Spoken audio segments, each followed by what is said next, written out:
Welcome to Smokesteve's International Pub. Beautiful day out here, and today we are going to feature a classic cocktail from the mid to late 1920s.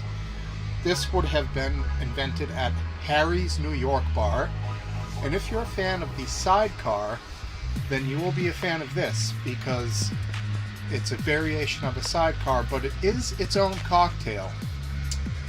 This cocktail is called Between the Sheets. It features orange liqueur, cognac, fresh lemon juice. That in and of itself would be a sidecar. What we're going to do is add 2 types of rum to that to make it a Between the Sheets. We're going to finish it off with a special little trick at the end. Alright, so we're going to go ahead and start with our cognac, 1 ounce. And you guys know I generally pour more than what I say, so just roll with it. Cognac I'm not a huge fan of, so we're going to stick to the 1 ounce of the old cognac. Though I do like it, it is quite tasty on occasion, and you can make quite a nice sauce with it for a steak. Next we're going to go with a little Cruzan Gold rum, half a shot. After that we're going to go with the, yeah I know, it's Bacardi, I'm sorry, gotta drink it though, I bought it. Going to go with the same amount of Bacardi.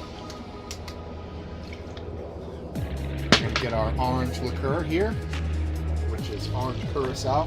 Triple sec would work fine for this also. We're going to go with about half a shot. Maybe just a tad more, since I put a little extra rum. A lot of engines on out here today. But what are you going to do? And now we're going to go with some fresh lemon juice. Thank you very much. And this is going to be big lemon. We're not going to use all the juice that it has to offer. Alright. We're going to do next, shake it until it is thoroughly chilled.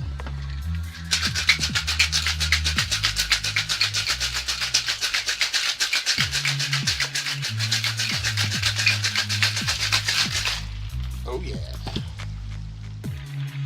Beautiful. Next, we go with our cocktail glass, chilled.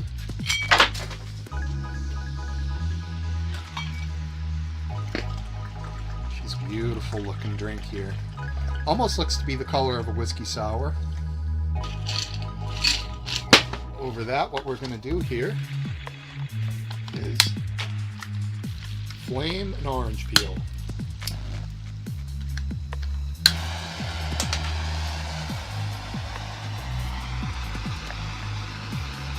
Just activates the lemons and stuff, the oils, goes into the drink. Don't put the flamed orange peel in the drink, just hold it over the top, char it a little bit. Hopefully the audio is good for this. The microphone was a little askew. Alright, let's give it a try.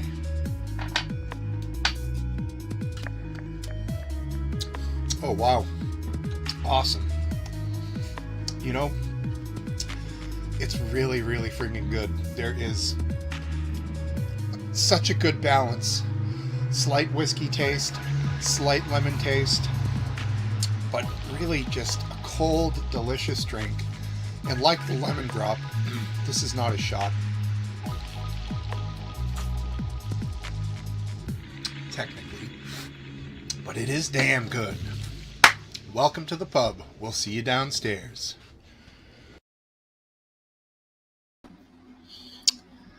Alrighty. Hello. Welcome to the pub, everybody. That cocktail was a Manhattan aphid.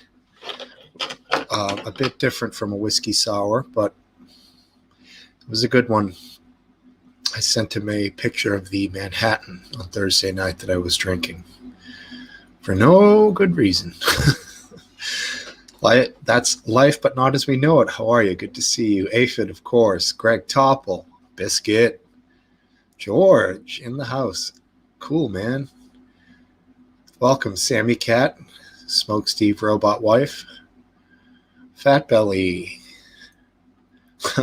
Thanks, Fat Belly. Yeah, putting the weight on, huh? It's a battle every day, dude. I try, you know.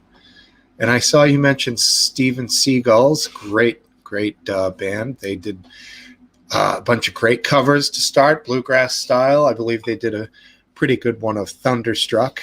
If anyone ever has a chance to check them out on YouTube, Steven Seagal's Thunderstruck is a good one to start with, and they're coming out with originals lately. They're very good. Last Dance, how you doing, brother? Dippy Derek, what up, dude? Double D in the house. Good man. Thank you. Everyone else, if I missed you, I'm sure I will see you. So here we are. Another week in Corona land, but hey, Sammy. Hey, the vapist. The vapist. I know Hayden likes to say the vapist because he's a big vape guy. The vapist in the house. Oh, the homeless special. Yeah. There was bars in the old days that would catch all the spilled beer from their drafts and mix them all together, and that would just be the house brew. Cocaine, yes it is, Greg. There reminds me of the video I watched the other night of the guy who was filling out his Powerball tickets, and yeah, they do, Alan. They sound excellent. A news reporter asks him, "Well, sir, if you win the $100 million, what are you going to do with the money?" And he says, "Get a bunch of cocaine and hookers." Became fairly famous on the internet for that. Pretty funny character. Good one-off line to get on the news. Son of Hades, how you doing, man? Thirsty Drunk. Hey, Thirsty Drunk. Shlante, how you doing?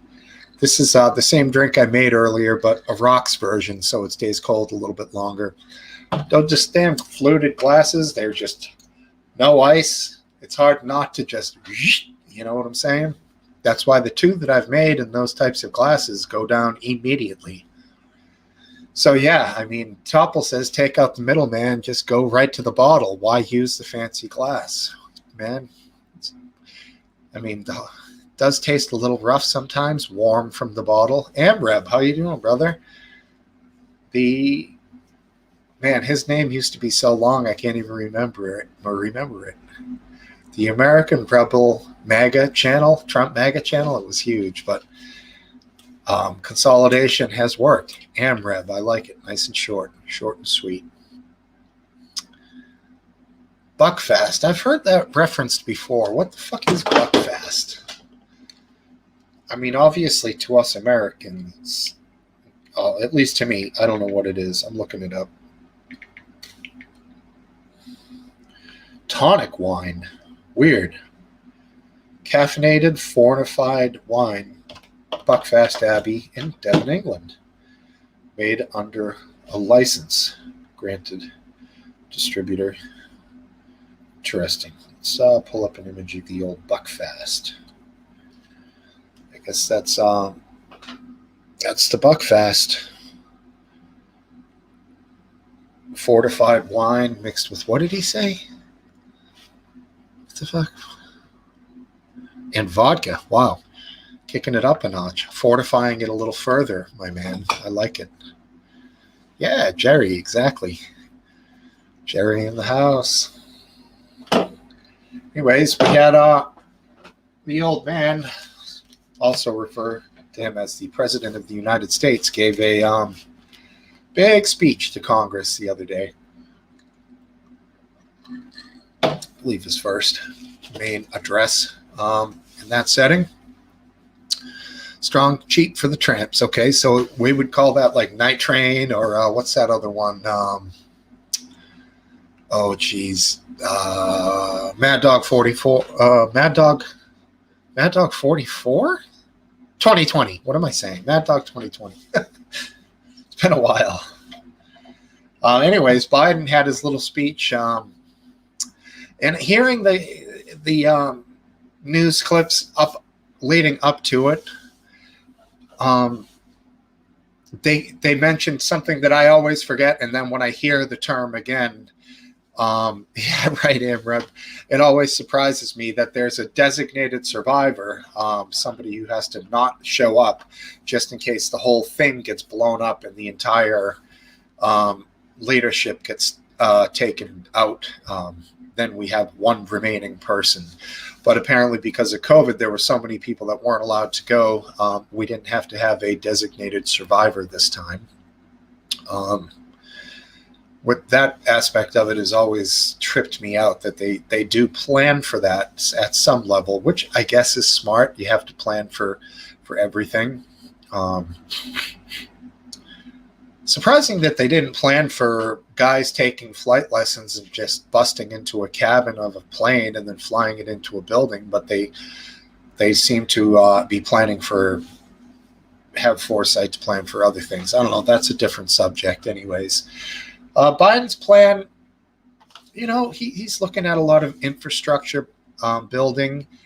He started off, he had some comments about gun control. I personally don't believe that gun control should be the level where it is in my state is a lot more stringent than most states. And in fact, this state here is possibly a model for the style of control that they want for the country, in that it means that you get interviewed to get your license to carry by the either the firearms control officer for the town or the chief of police if they don't have a firearms officer. And I think you pay $200 every 5 years. So some people would say, yeah, that's bullshit. You're paying for a right. $200 every 5 years to carry, and it's concealed only. Yeah, dude, I agree, George. It is not a racist country. And, if racism is trying to combat against sweeping generalizations and stereotypes, then you shouldn't be saying that the whole country is racist or the country's history is racist, because you can't define me as an American, and every other person has their own individual definition and their own self, their own personality.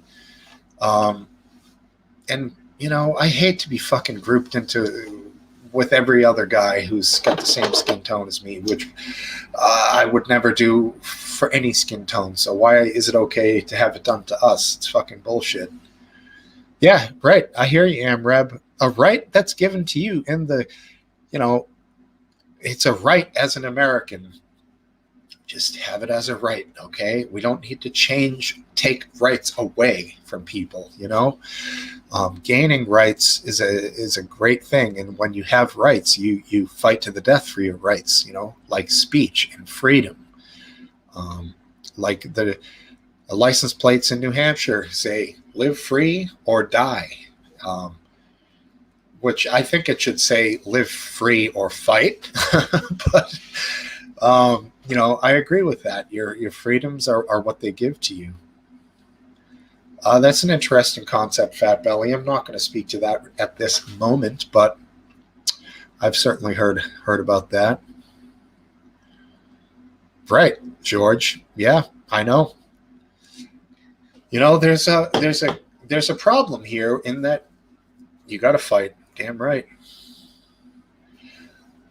If there's a protest, then these people, that is as much of a right for them to protest as it is for everyone to speak their mind, to have whatever. It's a right. So, of course, I agree with people protesting. But protesting involves and can involve gathering in mass. But what it doesn't involve at the most basic level is impeding sidewalk traffic. And at the most extreme level, it doesn't involve violence and destruction and arson. That's not protest. And blocking people's rights to walk down the street, blocking people's ability to drive to work or to drive to their house, those are not protesters. Those are criminals. They're basically breaking the law. So, I do agree with of course, the right to protest, but protesters are not violent. They are not criminals. And I guess there is a difficult time with it, but once the windows start getting smashed and people are running in and out with goods or throwing Molotov cocktails and lighting gasoline on fire, it's no longer a protest. Now, on that same note, we've had many states which are coming up with what they're calling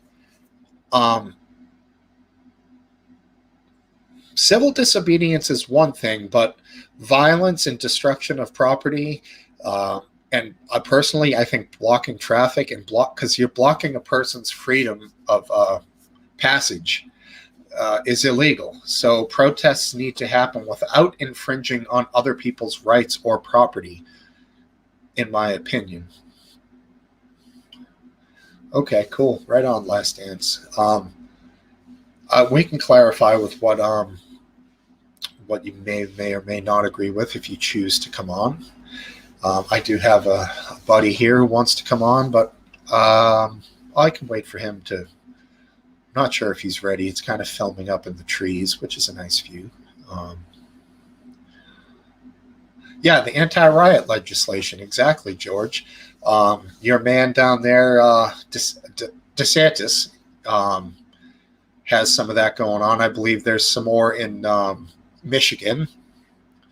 And there already are anti-riot laws, but these are, I guess, just to step it up another level. Hey, there you go. George needs an email from Biscuit. But we can let him know that. Let me see here if I have the link in the description. I do not. Okay. Copy. Posts. Oh, that ain't right. Oh, sorry. The link is in the description below, but I got to copy and paste it from the what's it called? Taskbar. QT. There it is. Okay. Cool. And yeah, I think that you do have to clarify between the two.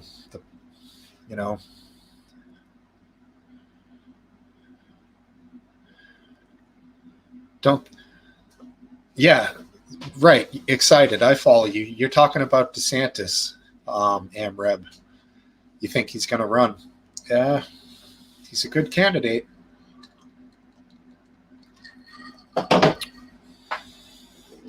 Oh, they do, huh? They send the girls? It's not good. Well, I'm going to click on our buddy here. Glock, he is muted. So we'll wait for Glock 215 to come and unmute himself. And I'll go ahead and let in Cypher this. How are you? Doing well, thank you. Awesome, man. Good to see you. Here, I'll go ahead and get the display out of the way. This is a 7X shirt. See, I think I sort of described it, before. It's, let's see, down here is the sizing. Let the camera give the camera a chance to focus. It should focus on it. See? Yep. Okay, 7X, and it's got all this Great Britain stuff on it. It says made in the designed in the British Isles. Cool. Camera's not focusing on it. We were joking, last week I ordered it not realizing that it was over in Great Britain, so it got shipped over here to the United States from Great Britain. I'm going to ship it back to Great Britain to Biscuit. So that's sort of funny. Yeah, and anyway, I'll go ahead and put my email up again for you, Biscuit Babes. I'll get a private chat and do that. Okay, here we go. Let's see. I want to go ahead and bring in Last Dance while you're doing that. Wait a second. Oh, sorry. I have to. I'm already getting stoned. All right, there he is. What's up, hey, man? Smokesteve. Hey, Cypher. How you guys doing? Hey, man, how are doing you? good. Hi. Very good. All right, doing well. Good, got my good. second shot. Oh, good man. How long ago? I got it on Monday. Monday night and Tuesday morning were a bit of a challenge, but by Wednesday I was feeling fine. That's it. One day of just For me, it was one day. Yeah. fever, headache, chills, rash. No rash. Slight fever, definitely chills, muscle aches. It's probably venereal. That must have been. That's what I thought too. Nah. Well, congratulations, man. That's good. Yep. You know, ironically, today I was pulled up the Mass State vaccination site. I went about maybe 30%, maybe 50% of the way in entering my info, and then I X'd it out. And then I got an email back from the local hospital saying like they have appointments ready. So it was like I opened the floodgates. I didn't think it was going to happen like that, but apparently there are vaccine appointments available now. Yep. And I panicked. I was like, I can't do it. That's interesting. I, That was yeah. like you're on auto tune there. Was it? Yeah. You got you dinged out on the sound. Weird. Yeah. I hit the microphone wire. Okay. Oh, yeah. So anyways, yeah. The numbers are looking so good here. Yeah, last dance, your dog fart? No, my daughter's trying to take a dog home. It's her dog. It's actually her dog, and he's getting to be an old man. He's 10 years old, so it takes him a little while to unravel and stretch and get moving. And it's kind of it's a painful sight to watch. Oh, yeah. I'm sorry. Yeah, that happens. I don't know who the comedian was, but he says it never ends well. No. I'm looking at my future when I look at him. Oh, that's a long way away. Yeah. Like 40, 50 years at least for you. Right. Yeah, right. 4 or 5 years. You're right. Well, I'm banking on 20 to 25 for me. That'll put me in my late 80s, early 90s. Maybe if things get if I get wiser in my older age, I might live to be close to what do they call it, a centennial. Centenarian, but if you want to be a centurion, we can get you the outfit. That's right. And a cool sword and a little gird. I can gird my loins. I don't want to hear about your loins. Keep that to yourself. Girded, not uncovered, of course. Last Dance, did you have any apprehension about the getting it? Yeah, You definitely. Did. And I expected, everyone says the second one will give you the most side effects, and I was worried, but it was, it was no big deal, really. Yeah, I mean, the numbers are looking so good in my state right now that I almost feel like I don't have to. You may not. What about you, Cypher? Any inkling towards it? What you mean? I got the Johnson & Johnson about a month and a half ago. So I got the J&J. It was a one shot, and the only side effects I ever had was from drinking way too much. I don't think I had any side effects from the. I didn't realize drinking too much was prescribed along with the vaccine. Yeah, I mean it's not, but I was self-medicating. Well, that's good. I mean, I do think of you as a doctor, so. Yeah. Speaking of that, I've got these on, and I had a epidural, a steroid epidural shot, and I mean it really cooled the nerve, pain. I was in fears. I've been writing all these essays and papers for these college courses, and I mean I was just in agony. All the way from my fingers all the way up to my shoulder I was agony, and it was. Yesterday I got the shot, and I mean I didn't sleep well. It was swollen, on the outside of the wrist where you put the injections in, but a lot better. But anyway, no side effects from Johnson. What? Is this carpal tunnel you have? No, it's probably a trapped nerve. I'm going to have an MRI of the elbow, MRI of the neck, because I'm, post-surgical. I've got titanium at C4, C5. I've got a bone graft, screws, and a titanium artificial disc, replacement. And my just C8, my 8th cervical, and my first thoracic have a real exaggerated curve, and the neurologist thinks that I might have compression on the nerve nerve roots there. So I'm going to have the neck MRI'd and the elbow MRI'd, and then nerve conduction test in early June. So all of that, whatever happened with the Johnson & Johnson shot, it was piddling. It was just nothing at all. I know I didn't have any side effects from it. So Good. Very good. Yeah. It was easy. Well, whatever you've got going sounds awful. Yeah. I'm glad that It's better the shot. now. I'm glad the shot helped. One of the weird things about it, if it was trapped, if there was compression and the epidural, reduced swelling all in through there, it seemed to stop a lot of the weird spasticity that I have in the mid rib area, in the mid thoracic area, the middle rib cage. I've had real bad problems. I take the gabapentin and the tizanidine. Do you get those weird cramps there that locks up on you? Yeah. I mean, that's the serratus muscle. The serratus muscle, I think, on the outside where it connects to the ribs and the diaphragm. But yeah, that's an athlete thing, man. I used to drink tonic water because I heard that the quinine would help with it. But honestly, I just chug water when that happens. It's a sign for me. It's a sign of dehydration. Well, I haven't. Of course, alcohol dehydrates you pretty badly if you drink a lot of it, like I was doing. Yeah. And so it's been 10 days since I had a drink of alcohol. Even beer, mostly water. Yeah, even beer. I'm schlepping down the strawberry watermelon, Crystal Light and water too. But you're right, Smokesteve. Hydrating and drinking a lot of water will help the nerves. Yeah. Some. It's. In my case, I'm bashed up real bad, and then all that distance swimming that I did, got me some real bad overuse. What was put up there? I missed it. Cup of Tea has some medical advice. Oh, he's wise. He's a very wise individual, and I probably should take whatever advice he put up, unless Of course. preventative way. Preventative, right? That's right. Yeah. Then there's the emergency wank. Yeah, which is needed. Sometimes. Emergency Pornhub wank. Yeah. Did you guys both watch Biden's address?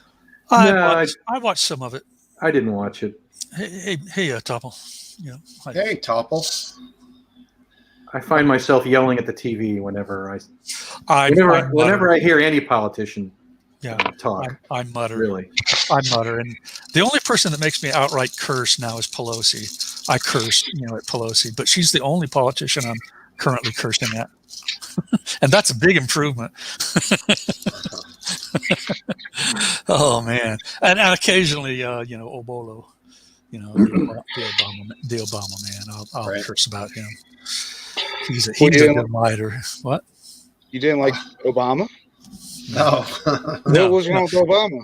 He imported Arabian-style politics, Middle Eastern politics, into, people talk about Russia and China and yada, yada.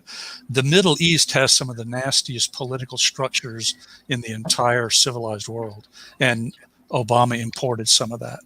Most people aren't aware of that. And I have to cool my jets when I start, talking about it, because I'll start talking about Baathism and, how Baath, actually the term Baath, as practiced by Saddam Hussein and his regime, it means new beginning. And what was Arab Spring? New beginning. And there are correlations there that, can take me down the rabbit hole if I get too involved with them. And I just know that, Obama had a pretty big investment into the Arab Spring. And I don't like that. I don't like it at all. My military unit, and I never deployed. I think I told you guys before, I don't ever try to steal valor. But our unit was originally set, if it deployed, to go to Germany. And when, in about 1988, weird stuff started happening relative to the Middle East, and the mission of our medical support unit, it was a field hospital, 301st Field Hospital. We were basically set to deploy to the Middle East at that point. And that's when, I actually bought books about Baathism and, Saddam Hussein, and studied the politics of that region. And I just don't I get the hard feeling that Obama employs those techniques in some of his community organizing, and I don't like that at all. So I mean, I've got it down to an intellectual level now rather than an emotional level, but I still have those thoughts about that individual. Yes. Plus, he's about 10 years younger than me. I don't like the whippersnapper. Yeah, I couldn't say that I know enough about Baathism to make any connections personally, or how the Baath Party. It has a ranking structure, an organizational structure that resembles community organizations. The organized community organizing has similar levels of organization that Baathism as an organization had, and I just don't like the correlations. They bug the shit out of me, as does ex-President Obama. Now, let me ask you this: are the countries of Cup of Tea brings up Gaddafi as well, Libya and Iraq, better off or worse off with these guys being gone? I think worse off.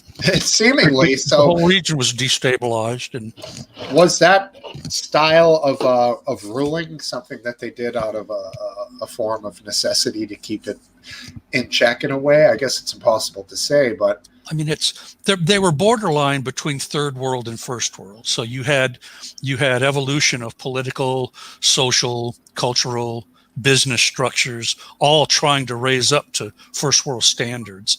And I mean, I've basically gotten to the point where I recognize that growth sometimes is a bitch, re-coordinating the world power structures and causes a lot of things to go haywire. I think that what happened was, especially in Iraq, you had a Sunni strongman governing a majority Shia country, and that was never going to switch over without tremendous bloodshed. Right. And we just made that happen on our timetable, which I think is a terrible thing to do. There's a strong Arab nationalism to the Ba'ath regime as well. So I mean, he even though Sunni was the title attached to maybe him and his family, that I think that he was probably atheist. He was probably, he was an amoral, grossly unethical individual, and his power moves involved purges and mass executions of officers and things like that. So it's just I can't form final conclusions on all of it. I'm still, even at my age, I'm in a learning curve, and I'm sorry. Go ahead, Smokesteve. I was just going to say, it's hard to deny that there was gas canisters dropped from the air on Kurdish villages. Yeah. The pictures, you can't deny that shit. Mass destruction, weapons. I think I don't believe everything about the media in the Middle East, but that one seemed to be verified by many different countries and media and the UN. So the guy was a sick fuck. He had to go, but some of the I don't know if he had to go. I don't agree he had to go. I will be. Is it the world? The world police thing? You're not into the world police, USA, world police, No, I'm not. That's one thing. I'm not into that. And as well, we sort of kicked ourselves in the nuts by getting rid of Saddam, because Saddam was a counterforce to Iran, and when we got rid of Saddam, we basically turned Iraq into an Iranian puppet, basically. Right. Yeah, you empowered Iran, and now we've got these death to America all the time. There was a lot of, as you mentioned, the poison gas attack on the Kurds and many such things. There were a lot of distasteful aspects to Saddam's rule, but he still was a net force for our balance, our interests in the region, whether or not we allied with him explicitly or not. So, we've spent since we got rid of Saddam, we spent the last 17 years trying to fend off a resurging Iran. Yeah. So I don't know. Again, was that a win? I don't think so. I think it was an enormous loss. I mean,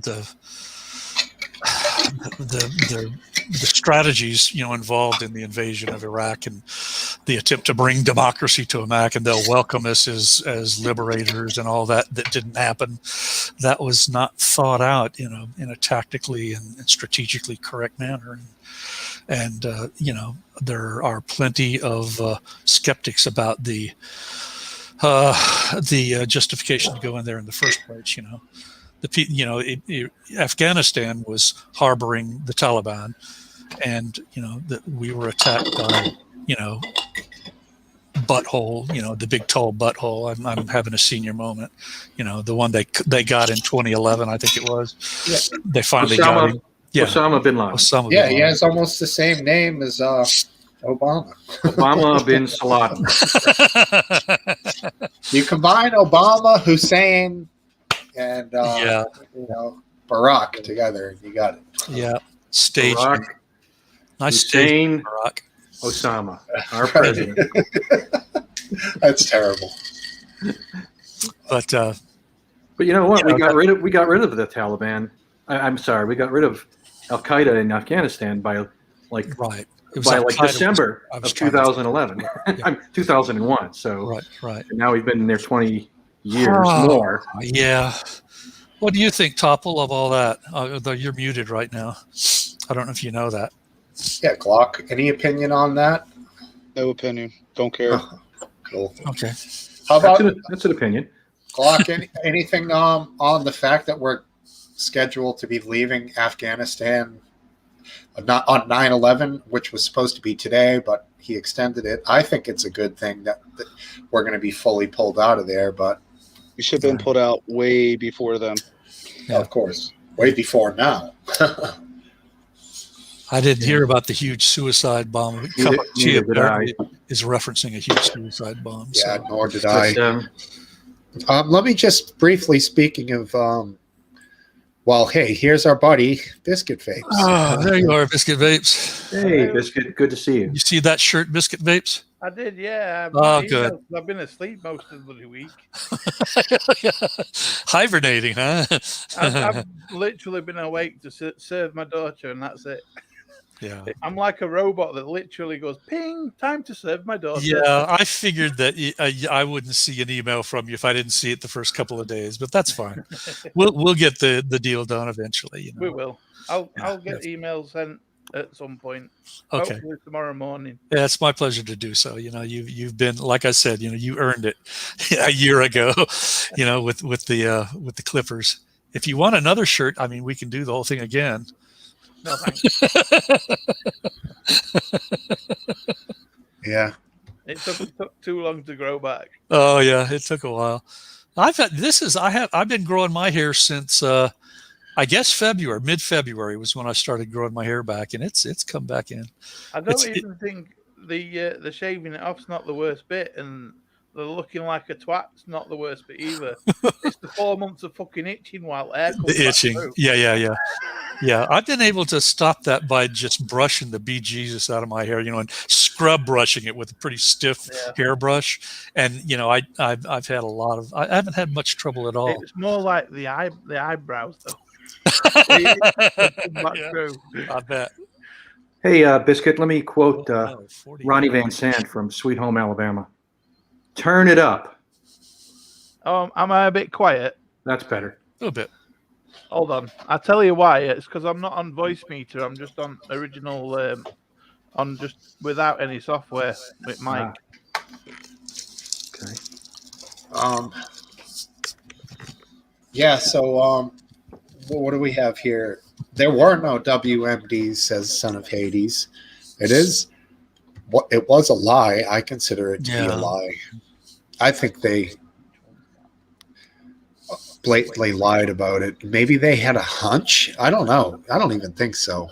The comedians with David Chappelle that did the yellow cake, skit, that was one of my favorite skits, that lightened the mood on that whole thing. I don't know if you guys remember that one. It was, I'll say that I know a little bit about that. And there was a mix of claims, some of which were known to be likely false, remember Curveball's biohazard van, warfare van.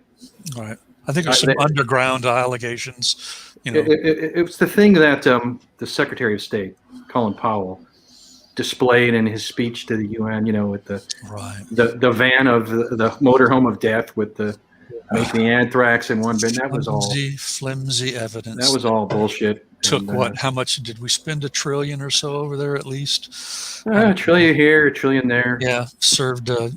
Cheney's. What was the name of that outfit? That big, huge business. Halliburton. Yeah, Halliburton. Just hand over fist, just gravy train. Yeah.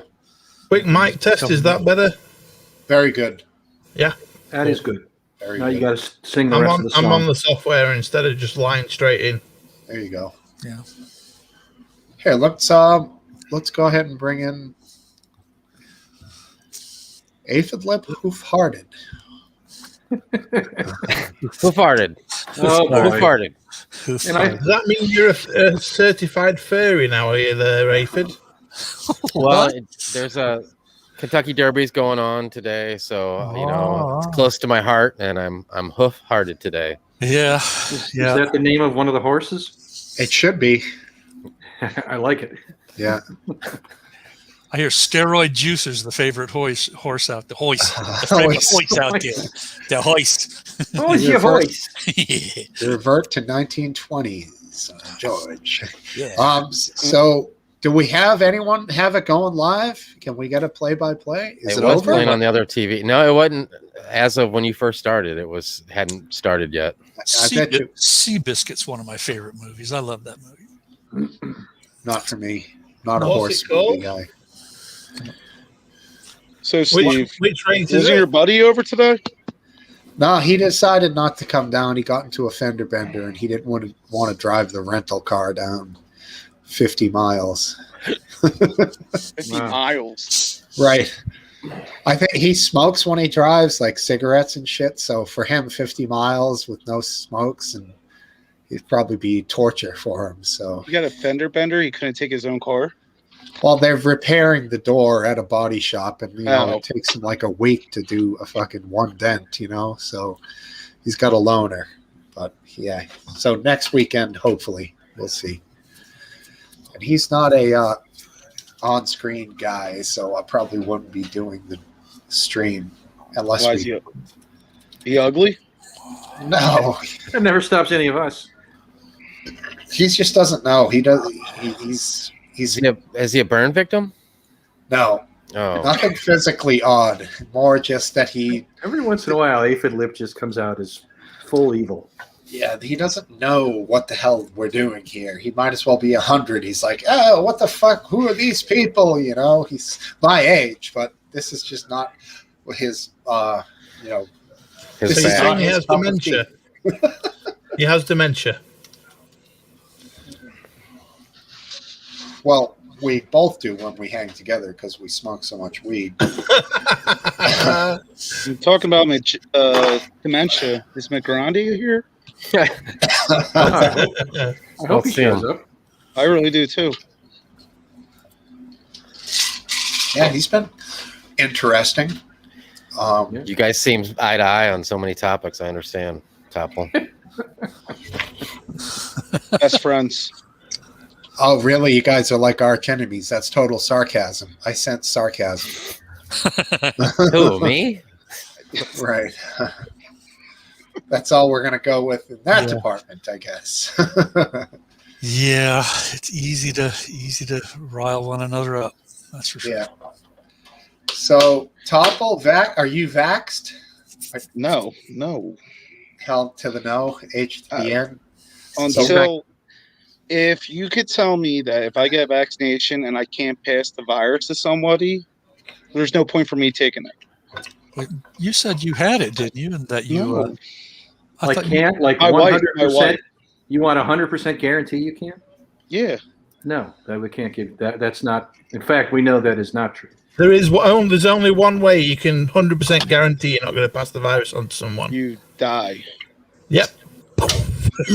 No. Hey, it's true. I mean, what do they say? Between 4 and 6% chance of passing it on once you're vaccinated.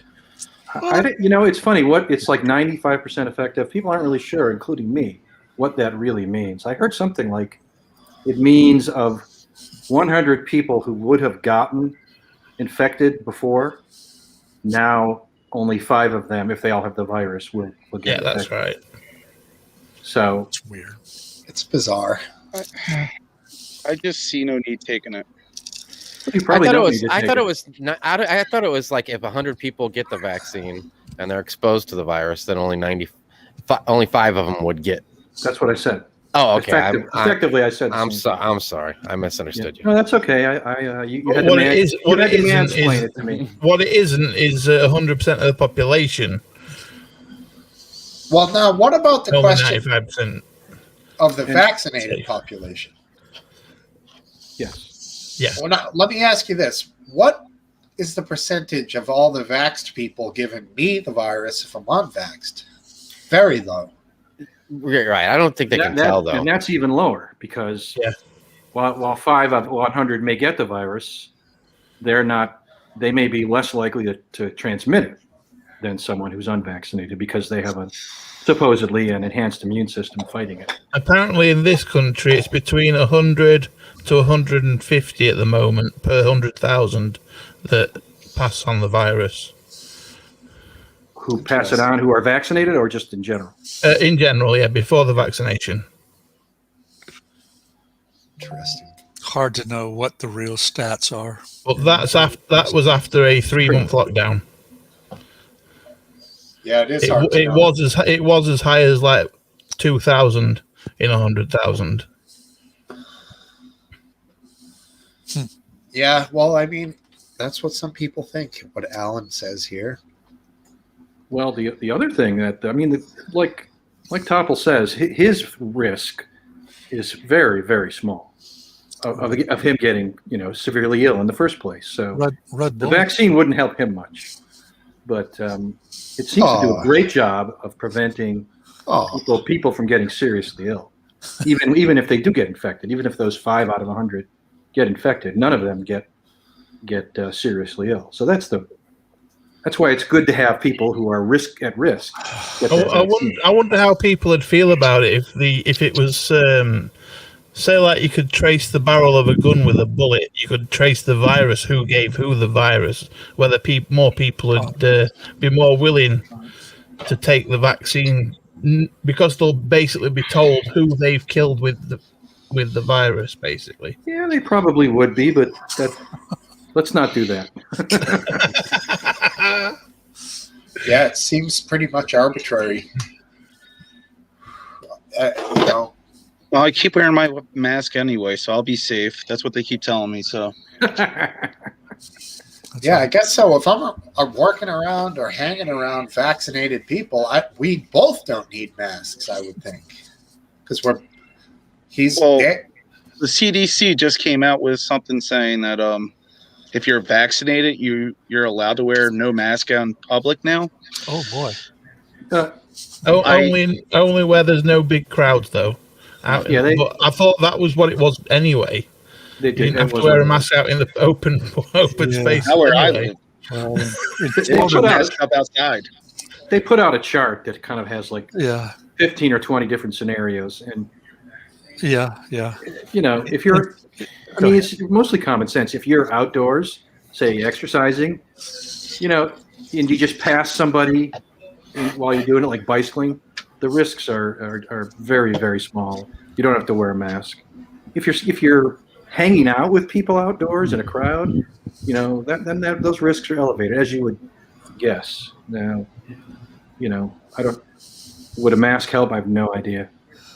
Supposedly, it would help, according to the CDC. Yeah, I mean, I can't imagine some of the concerts I've been at in my life. Being at one of those now, fucking bumping into people, everyone's breathing on each other. sharing joints. Up in Jacksonville, UFC, packed a stadium, not a single mask, the entire, I don't know, 30 to 40,000, watching, a fight, a big fight card. And, Florida, of course, is probably as open as any state, Texas and Florida, I think. And their stats are equivalent to all of these closed states still that are masking up. It's the same stats. And, so a lot of this stuff is government overreach, in my opinion. Well, I got to go. We're getting ready for dinner. It was good Wow. seeing you guys. Good Maybe I'll see you all next week. Best. Cheers, Talking to you, Topple. Thanks for stopping We'll, by. we'll still be here when you get done eating, Topple. He'll be back. I think the big festival thing with younguns is nitrous now, isn't it? Nitrogen. I don't No, know. nitrous oxide. Yeah, nitrous. Just taking bottles of nitrous Poppers. Yeah. No, you fill balloons with it. I've done about Oh, yeah, 5,000 in my younger days. That's what makes you talk real high. No, No, would be that's helium. It's helium. This makes- Nitrous gets you all giggly, doesn't it? yeah, Never it gets you had, really never high. had either. Helium makes your voice high, Yeah. Cypher. That's Yeah. that's not the same thing. It's like laughing gas at the dentist. Yeah. I guess in moderation, it's safe as well, Oh isn't yeah, it? got laughing gas. I think so. I mean, they give it to you when you go to the dentist. That's right. Yeah, I mean, I knew of some people that I was not personally involved with and had nothing to do with who may or may not have started a fake ice cream company and bought large canisters of nitrous oxide and may or may not have sold it at festivals and shows like fish concerts and other types of places for massive profits. But that would have been how do you sell it? Like per hit or balloon, I would imagine. from what I Balloon. heard Balloons. through secondhand information, or $5 third? $5 a balloon, 3 for 10. How much did you make? Or the smart people would just come up and give you like $40, and then like you give them a bracelet, and they would just get unlimited. That was another thing I heard that possibly some people may have done. But yeah, very common, and you're right in that it's not very dangerous. You don't want to inhale so much that you cut off oxygen completely to your brain and lose consciousness. You want to just kind of walk the line. You know what I'm saying? That's Now, basically. is it the nitrogen that gets you high, or is it the extra oxygen? It's not nitrogen and oxygen. It's nitrous oxide. It's a Right. NO. Is it NO or NO?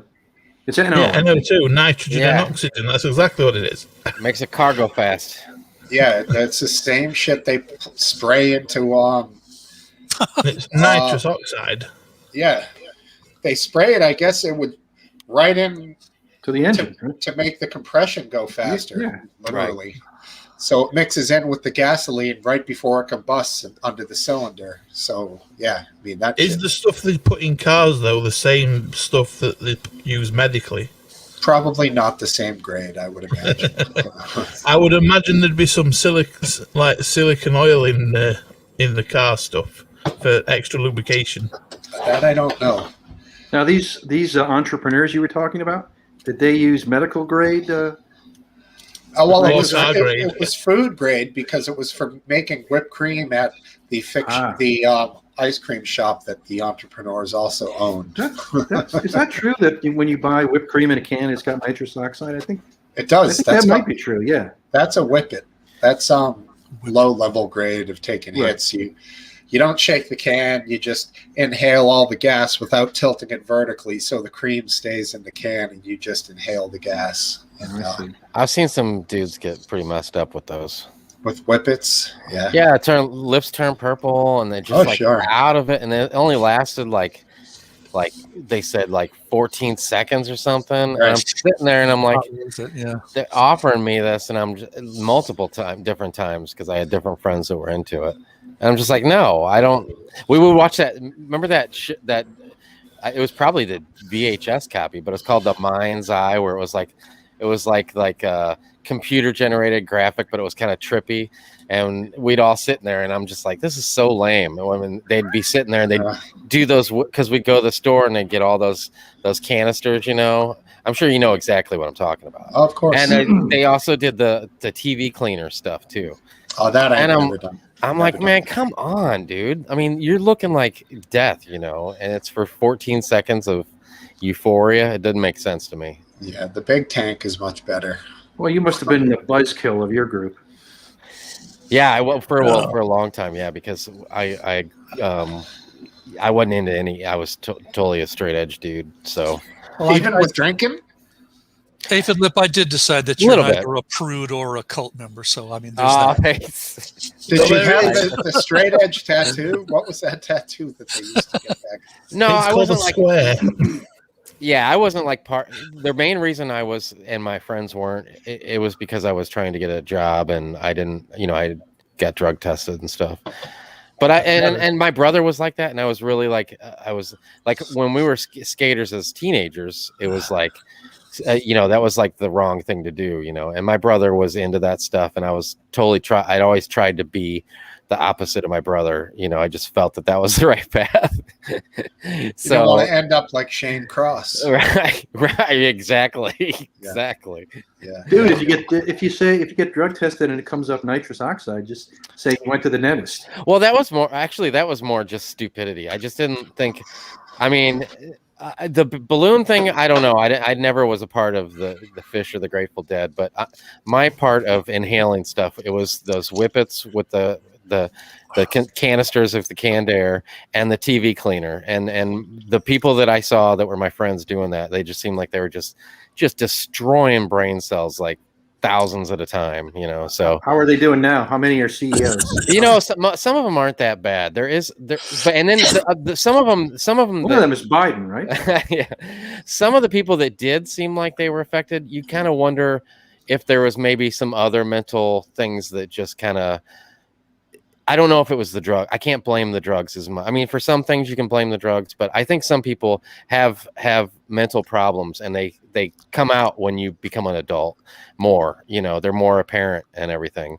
Because when you're a kid, you can get away with just acting like a fool. You might be just acting like a fool, but then you get to be an adult, and you're like, man, dude, you're still acting like a fool, and we're in our late 20s. What's going on? Right. Hey, Amy. Hey, Amy. Yeah, the TV cleaner shit you're talking about, that's probably did a lot more damage than the nitrous they use at the dentist, because it really isn't that bad. Well, is the whippets just like the nitrous? Because that's what I always assumed it was. That's why I never did one. It's all the same. At the dentist, they give you concentrated nitrous oxide that makes you basically pass out, and then you're in like this semi-lucid state for whatever hour. I never accepted it at the dentist either. What are you fucking crazy? You'd rather get like 7 needles in your jaw? Well, I'm the same way with any pain medication, to be honest with you. I'll just deal with the pain. Because it's free here for dentists, we don't get a choice. We have to have the needle. Oh yeah, I've always had the needle. Well, and it fucking hurts in the gum. You get both. You get the nitrous oxide to. Not here. They only do local anesthetic. Yeah, we have a choice. It's typically, in fact, I had a choice on one of my procedures, and I've had it done for dental. When I had my my wisdom teeth out 30, 40 years ago, I had nitrous, and it was just made it, painless, basically. Here, I had one of my wisdom teeth out of back. They literally put 2 or 3 injections in. It took about 20 minutes for it to thing, and they just basically got nurse to stand on my chest, holding my fucking jaw while they went side to side, pulling fucker out. Not fun sometimes. I would. If that were the choice, I would take a vacation to America or someplace where you could get nitrous oxide rather than have someone. My jaw was swinging side to side because I was that fucking. I just couldn't feel my jaw; it just kept moving. Rather than have Nurse Ratched come at me with a horse pliers or something.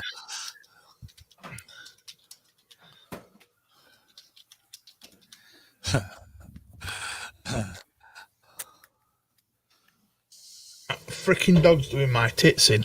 It's just begged to go outside, and then it's just sat at the front door with door wide open. It's Just dogs. make sure nothing liquid come out its backside now. That was your last week's story. The door's wide open. Oh, Just the stood door's there being a dick. Oh, she wants you to go with her. Oh. She wants to face the world with you. Yeah, that's right. It's just you and him. That's it. You and the diesel. You've got no choice. No chance, though. Not tonight. Nope. My cats are overdue for a grooming. They're shedding hair like crazy. I need to get their undercoats thinned out. It's turning into summer, and of course, any animal just about that's furry and hairy is going to shed a lot going into the summer, and I need to help them, get their undercoats, cleared out. I've been, what's the word? Procrastinating on that. Need to do it. I got them flea collars. They've never worn flea collars, and they've had a whole bunch of trouble with their ears, scratching their ears. I think they don't have ear mites, but there might be some type of no-see-um, or I don't know what the hell is living on the floor down there with them, but whatever it is, it's giving them hell, and they seem to be a little bit better with the flea collars. So trying to make improvements for them.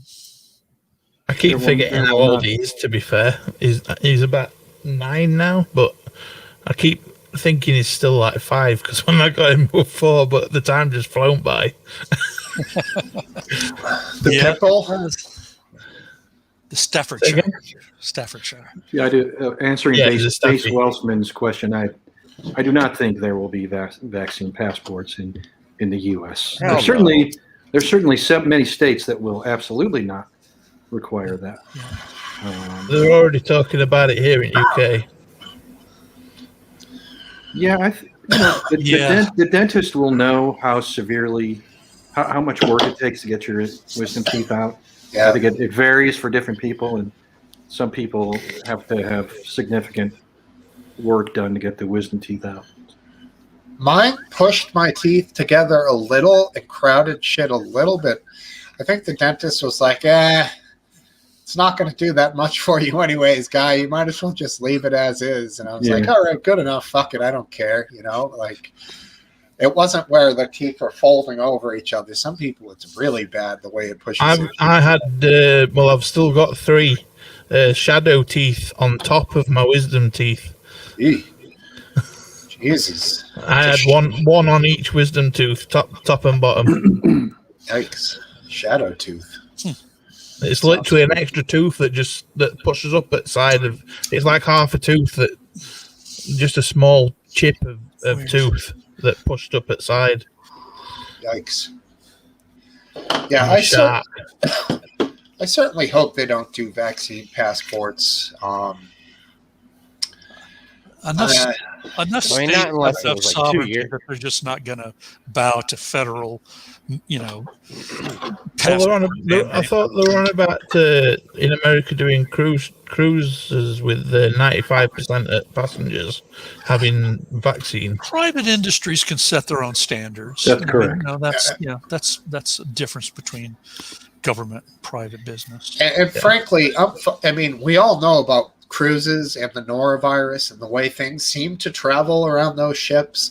Personally, I'm fine with that. I'm never going to go on a fucking cruise because they're gross. It doesn't work for me. They're just a cesspool of an easy way to transmit diseases. Carnival cruises are gross. Don't go on Carnival.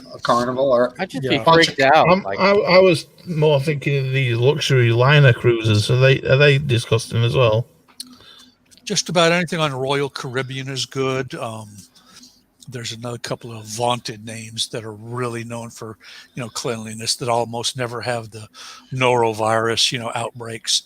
But right. Remember when Carnival? The ones I'm thinking of are the ones that are like a Hilton hotel, but like on water. Norwegian, maybe? Hotel 6 on the water. I mean, personally, now I've been thinking a lot about RV. Maybe that's the wave of the future. Your own little cruise ship. Cruising on down the highway. I grew up in an RV, or not, I didn't grow up in an RV, but we traveled across the country a lot in an RV. So that's cool. pulling the race car behind us, but that's just the way to go, I think. If you had an Now, RV, hold though, on. what kind of on. RV would you want? Quick Hold on a question, second. because Hold on. I can't Real let big that one. slide. Oh, geez. He just says race car and leaves? Come on. We got to know about the race car. I heard race car, but I yeah. think he's fighting with Mrs. Lip. Take him to the different race car venues. He'd do his busking. All right. Play Describe said race car, please, sir. Oh, me? Yeah. It was it started out as a 67 Camaro with a tube chassis, just a shell of the car on a dune buggy, basically drag racing, bracket racing. Cool. And then he rolled it. My dad rolled it, and then we put the next body style, the 70 through what was it, 81, 82. With the real long hood. Yeah, they had the same wheelbase, and that's what the frame the tube chassis wasn't really messed up, so we just peeled the body off. Was it Smokey and the Bandit, the second one? Yeah, Smokey? that's the body style. Yeah. Yeah, cool, nice, man. So that's what it was for until I sold it after my dad died. It sat in his garage at my mom's house, and I'm like, man, I just can't see it. Like the big slick. It's got it's a full on like chassis car, so it's got big slicks that are like this wide or something, Oh yeah, and awesome. and they were just rotting away. It was like deflated, sitting on the concrete, and I'm like, I got to get rid of this thing because it's not. My mom's like 75, and what's she gonna do with a race car? She's never had a garage that she could drive her own car into. Oh. And then I was like, it's just selfish of me to just let that thing sit in there, just so I can say I already got a car sitting in my garage that's just a toy that is just sitting there. Just losing money. Right. So we sold it, I don't know, about 4 years ago. But the guys still race it, man. They race it every weekend. That's killer. But yeah, every weekend. That's what I did. I was from spring till fall. And so you guys would go take the RV to the racetrack. He'd be out there with the light, working on shit, tuning it up. Oh, yeah. That's how cool, I grew up every weekend. Way to grow up, man. I love it. Oh, you mean you had an RV with a garage underneath? No, it was just an RV. Well, we were never, we weren't like rich or nothing. So it was just like the first RV we had was like a beat up old truck with a camper shell in the back. With a tow hitch. Yeah. Then we graduated into the front of the truck was like old like 60s Chevy. And then somebody had made a camper on the whole back of it. So it was a full on camper. And then we finally got like a legit camper that we pulled it with. That's killer, man. Good times. Yeah, so we're thinking about it. Maybe it's a cool way to go to Florida. Take 4 days. Oh, we went there every Thanksgiving. I think I told Cypher this one time before. All of us. There was a big race in West Palm Beach, Florida, and we would go down there and then we would go over to the other side to Sarasota, and they had another 5-day race over there. Oh yeah, Sarasota is a great city. Oh, it's beautiful, beautiful. Yeah. Oh, do you remember the statue of the Navy man kissing the woman right in downtown Sarasota? It's like 60 feet tall. No. The woman's got her foot up in the air. It's like the picture from D-Day in the New York Times, probably. Oh yeah, I know that picture. Yeah, they sort of VE Day, I think that's VE Day, Victory in Europe, right? So that's the statue. It's a cool likeness, man. It's right at the harbor. Beautiful, great city. We get when we would go down there. We get one day to do something, but most of the time we spent at the races racing. You know what I'm saying? Yeah, that's killer. But it was that's how I grew up. So that was with my family. That was where we wanted to be. Racing on a, they had it was $5,000 to win each night. It was just in. Breaking news: Medina Spirit has won the Kentucky Derby. Oh, that wasn't the one that they were thinking was going to win. Did you say Moderna Spirit? Nah, it makes sense. Medina. Medina or Medina? Medina. Funky cold Medina. Oh, maybe that was. Medina, that's right. Maybe that was. I've known a couple of Medinas, people with the last name Medina. So funky Medina, but it, hell, could be. I don't know. Funky cold. By Toad Loke, of course. Funky Cold Funky Medina. Cold Medina. Yeah. Is that a one-hit wonder, or were they real well known? No, I think he was a one-hit wonder. Besides his appearance in the action flick, was it Ace Ventura, the first Ace Ventura? He was Right. He was the inside cop that would feed Ace the secret information. That's good. That's good. I remember there's a verse in Funky Cold Medina where he goes into the celebrity dogs of the era, and he mentions we had Spuds McKenzie and Alex from Stroh's. Alex from Stroh's. Now that is, I barely remember that in the back of my mind that Stroh's had a dog named Alex, but I remember that from Funky Cold Medina. Fucking funny song. So that was, he had what would be called Spanish Fly or roofies. He was putting roofies in girls' drinks. That's what it was called, Funky Cold Medina. That was the drink. So that was the drink, but that's what they called it. What was it? I don't know. What I mean, like, it was rapey, dude. Whatever it was. Yeah. You're getting these girls all delirious, and then they would, give it up. Oh, there's that other verse when the woman's a tranny, but Sheena was a man. Yeah. What does he say? This is the 80s, and I'm down with the ladies. I'm going to have to YouTube that later. Yeah, that's Bill Cosby. It's all coming back to me, man. Freshen up my verses. Yeah, totally. It was around the time like Ice Ice Baby was around. That was that was the era, or other people's OPP. OPP, yeah. Great tune, man. That's an actual song that I still listen to. I like OPP. They also had Ghetto Bastard, Naughty by Nature. They had a couple of great tunes. Hip Hop Hooray. That's good. Hey. They were good rappers. The other ones, you had Young MC. He did, what was Young MC's song? Remember him? What about Two Live Crew? They're Two Live Crew. Naughty by Nature.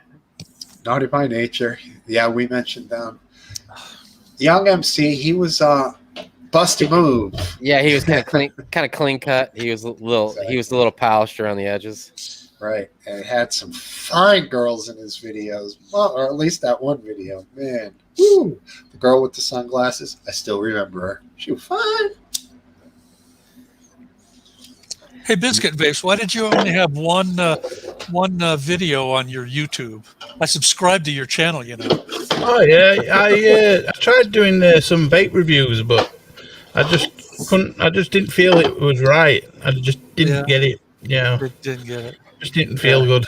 Anyway, I went looking for you, trying to find an email address. If you want, in the private chat, you could give me your email address and be proactive, and then I'll make sure and no worries. that we communicate.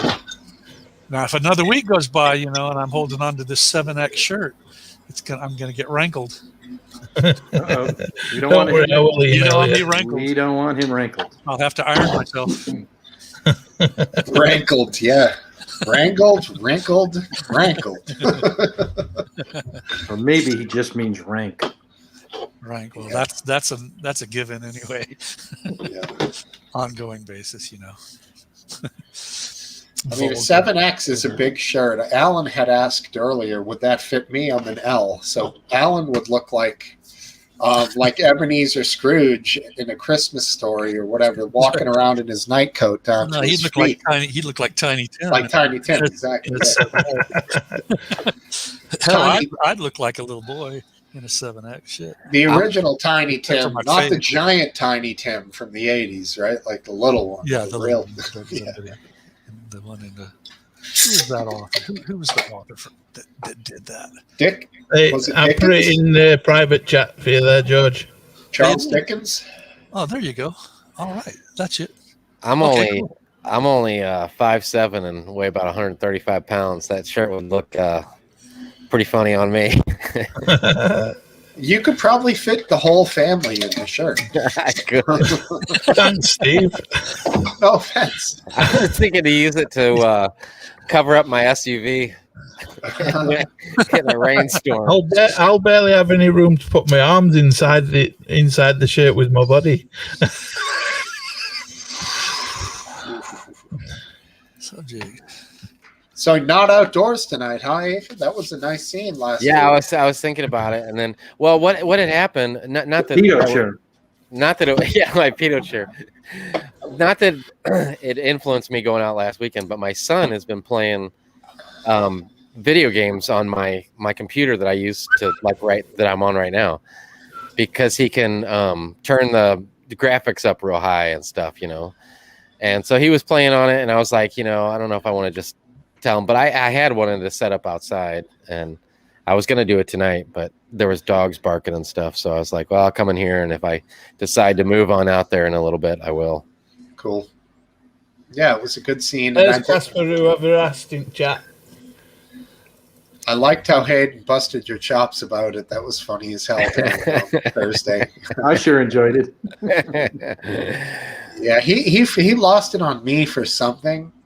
I can't even remember. But You were busting your balls. He weren't serious. He thought you were harassing him to get it so he'd plug your show. Yeah, always. Yeah. But I try to every time get it out of him. Now, you and actually, Cypher, I think maybe Biscuit too. All you guys have called in there. Does it seem like the audio there's always a problem with like trying to hear Hayden, like he skips out, or is it just on my end? It was better this last time. Was it? Yeah, okay. Last time I called it were great. Okay. I've never had good luck, so I'm not even going to try again. Yeah, it seems like it's always like it skips out, because I have a hard time keeping a conversation going, because I don't know, like I'll miss a part and I'm like, is he talking about me? Is he talking to me? I just don't know what he's doing. So yeah, I can hear him clear as day. Yeah, no problem with that. It was a good show Thursday, and yeah, I did call in because I'm only going to call in like 1 in every 5 shows because I'm here on Saturdays anyways. Right. Yeah, I don't want to call in every week. I don't want to be that guy. But Last Dance, you could definitely call in. Make a run at it, bro. I tried once, and it was just so painful. I could barely hear anything at all. Are you using your actual phone? No. I was using Skype. See, I Skyped with my phone, and that worked great. That's what I tried doing before, and it didn't work. It was better, but it was not great. I mean, I've Skyped other people using, on my laptop, and it's worked fantastic. I mean, right, exactly. Crystal clear. It's like you're in the next room. Exactly. It's not the same Skype experience for sure. I think it's because they have it running through so many different things, and there's different things that are trying to cancel out the background audio sound, and there's so many things competing with each other. I think it skips and misses sometimes. Check your email, Biscuit Vapes. I sent you email with my real name email instead of that Mr. Lantawa email. No worries. No worries. I might. No. All right, mate. Yeah, I do love this Thursday shows, and the fact that they're unscripted and kind of ad hoc, that makes it all the better. Yeah. That's the first night of the week that I drink hard alcohol too for the show, so I get very excited for it. I did that a few times, and then I was thinking, I don't want to drink too much, but I should go back because it's kind of it goes hand in hand with that show. Hearing Hayden with his belly laugh and me being half drunk is probably the perfect night. I had a great time this Thursday. That was a fun show. It was fun. Now, Last Dance, I heard when I was fiddling with my computer and setting everything up over here. But did you say that you got your second shot and you had a reaction towards it? Yeah, I had the same reaction that a lot of people have. Which vaccine? Would you know which brand it was? It was Moderna. Oh, it was Moderna. Okay. Funky cold Moderna.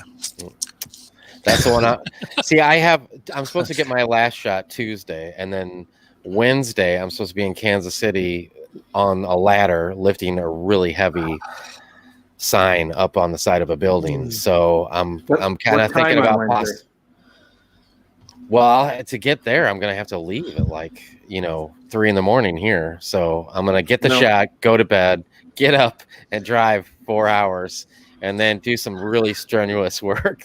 So here was my timeline. I got my shot at 2:45 on Monday, and I felt fine the rest of Monday. But then as the evening wore on, I started to feel some of those symptoms that they predict. It was kind of a rough night with chills and discomfort. and I woke up and I was just exhausted. And then I went back to sleep, took a short nap in the morning, and when I got up, I felt a lot better. Not 100%, but good enough to do stuff. So Got it, if you have You the got it. exact same experience, you should be okay to do work on Wednesday. You think so? If I you're just don't doing know it if I later in just the don't- day, No, this would be the first thing. Do you have a helper? Do you That's have an tricky. apprentice? I helper? have help that's going with me. Yeah, So how big is the sign, dude? I mean, what are we talking here? 173 inches to be exact. Okay. that's pretty. So 10 feet would be 120. So we're looking at somewhere around like 13, 14 feet. Exactly. Yeah, that's big. Biscuit vapes, you don't have a It's a zip code per se in Great Britain. Those last six digits are the what affect is the zip code. Yeah, that's right. Yeah, it's called a postcode. Okay, postcode instead of a zip Yeah. code. All right, guys. I interrupted. We're conducting business here. Oh, that's all right. yeah, it's a big. In that case, Steve should charge you a tax. That's true. Somebody will figure some tax charges for sure. This is a big electrical like channel letter. They call them channel lettering. It's like a, it's a big elaborate like lighted sign that I'm putting on the side of the Do you boat. using LEDs? Yes. Do you still do any neon work? Do people still do Nope. that? No, Nope. those signs were so cool, those old neon ones. You pay pretty good money for a nice old neon bar Oh, yeah, or liquor yeah. sign. You know? It's the same thing with like hand painting signs. Like I'll hand paint signs, but I charge like through the roof because if somebody wants something hand painted, it's got to take me so long to do it. Yeah, that's pretty cool, man. It sounds And awesome. so we've lost the neon. There's no more artistry neon. forever. I mean, there's one neon shop that I know of around here. You can buy neon online. Yeah, Yeah, you we can had- buy it. My ex-wife and now new girlfriend at the same time, all in one, combined, super all in one. Wow. When we had a convenience store we owned, and we had neon signs. Yeah, you can buy them, but they're packaged, right, Aphid Lip? Yeah, I mean, it's all. Can they be made? No, you can Can they be made- if you really want neon, you can get somebody. If you want to pay for it, you can have Yeah. somebody put neon up for you. But Right. it's Can not they be made reliable. with acrylic, or do they No, have to be no, made it's with not. glass? No, I think as far as I know, it's got to be glass. It's a blow. Gas-filled glass. You have to blow it, and then you have to bend it around these things. Yeah. I mean, it's cool. Don't get me wrong. It's like Yeah. hand painted 'Cause signs all- are cool. All it is some gas inside that gets ionized, isn't it? Yeah, like there's a limited number of types of colors you can use because of that. It's neon. It's the gas. Right. That's the gas. It's its own element, Right. I think, right? I think Isn't so. I'm pretty sure. It is an element. What's this cup of tea? What are we talking Yeah, about? Cup's got some interesting stuff here on the sidebar. I'm not familiar with this right now myself. Oh, yeah. He's up on it, man. Looks like a. Go ahead. He that cup of tea. He just talks out of his ass, so I wouldn't. But it would be great if he would call in here. He Would be. called into a Thursday show. What, 2 weeks ago? Cup of Yeah, tea? Yeah. I'm still count. It's just still thinking about that Yeah, wondrous moment that we all He had. sustained inappropriate abuse from certain people too. The level is so far in his favor of abuse that he's thrown towards me before as much as abuse I've thrown towards him. Yeah. Well, as long as nukes don't enter the fray, cup of tea, I think that everybody will survive, except for maybe some sailors and soldiers and Air Force folk who, God bless them all for serving. Anyway. Marines, yeah.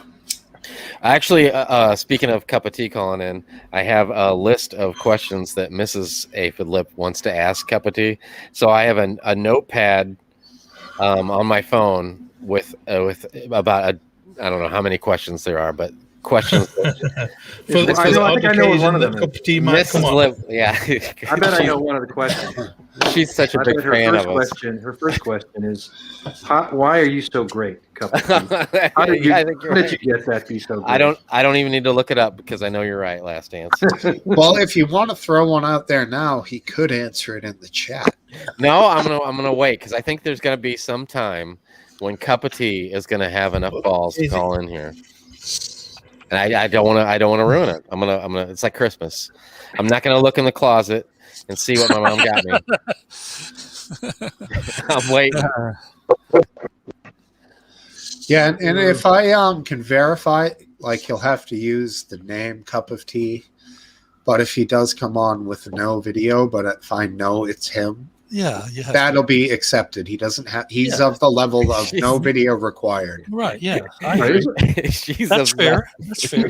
I mean, as long as you know who it is, right? That's Exactly. It's the message, not the I'll know the second he starts talking because he really sounds like he's got a lot of cum in his mouth when he talks. So now that just ain't true. Now you know that. Come on, Aphid, you stop it. Right. Oh, no, I thought you weren't going to look at the list, Aphid. She's upset. Exactly. You're how many ounces of cum do you have in your mouth when you talk? Oh no. Do you measure by the ounce or the gallon? Oh God. Terrible. And that's just, of course, Aphid responding. Exactly. Yeah. So it's wit and banter. But yeah, anyways, Cup, you're welcome to join in, and we will always keep it civil. Based Welshman has been mighty quiet. Yeah, Based, how you doing? That's quiet. He's got no audio. She. All Hello, right, she. that's fine. What are you doing, mate? That's fine. Oh, Here we go.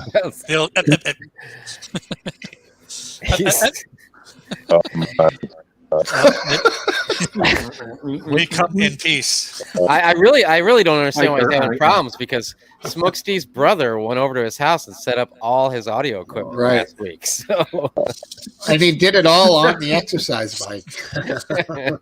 You almost got a drink spit there on that one.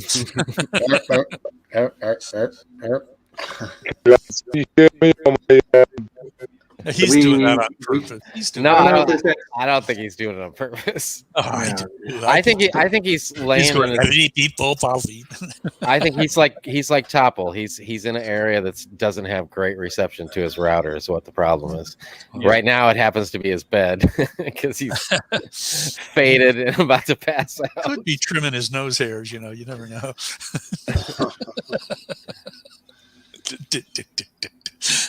Oh, it's all right, Base Welshman. Yeah. No worries, buddy.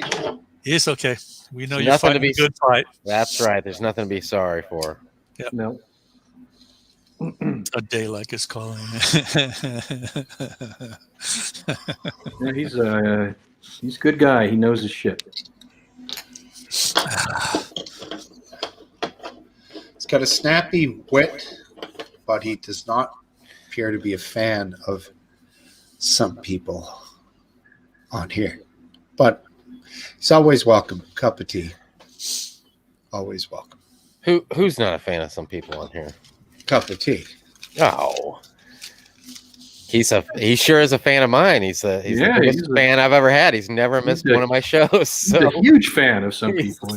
He's a obsessed fan, stalker fan. Are you going to be doing any more shows, Ethan? I thought about maybe starting one up I could do one after Hayden's show on Thursdays again. I mean, why not? If I want to do one. Obviously, yeah. It's a great time. I think there's plenty of people that would, stick around. Was the for last another. one you did with Graham? Well, I mean, like a live show where because I used to do these live shows where I'd have a backdrop and I'd have subjects I'd talk. Actually, I had a really hard time following the chat because I would have so much shit I wanted to talk about. I even had audio gags that I would do. It was a lot of fun. Talking radio. like the gay button that Graham has. Well, I had a computer voice that I would refer to as Stephen Hawking from time to time, and we would talk back and forth. That's awesome. You're innovative. You're pretty clever with your techie stuff now. I got it. One of the favorite bits I ever did was I had celebrities that helped me, and they in their part of the world, I gave them a little micro cam that they would use to show what was going on in their life, and we would have a live feed back and forth. And I don't know if anybody got the joke, but there was a Sandra Bernhardt. She was from the 80s.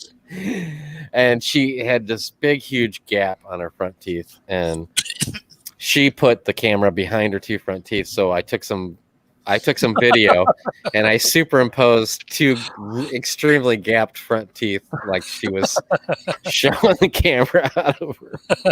Bernhardt cam.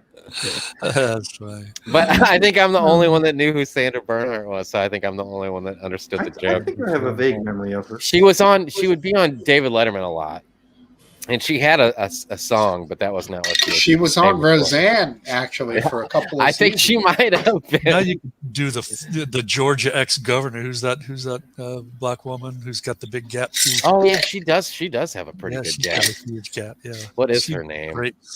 Heavy set gal. Yeah, for satire. She won Georgia for the Dems. I think I heard. Well, Stacey Abrams. That's her. Yeah, Stacey Abrams. I don't think she was the governor. I don't think she did any. She didn't. No, she ran. She ran for Senate and she lost. Oh, was it Senate? I thought it was the governor. I thought you could be right. I thought it was Senate. I don't know. 4 or 6 years ago or something. I obviously guessed wrong. But it was the thing that made her famous was almost winning, and it was like the Republican had a lock, for the last several elections, so they didn't think it was even a chance. Just like like 2020, huh? Right, exactly. They definitely cheated Warnock in there, fucking communist. Racist communist, I might add. How do they cheat him in? The votes? It's beyond your comprehension. I don't know. Okay. I'm curious. It's technical. Fucking Warnock. Unbelievable. Hey, Aphid Lip. A search warrant does not equal guilt.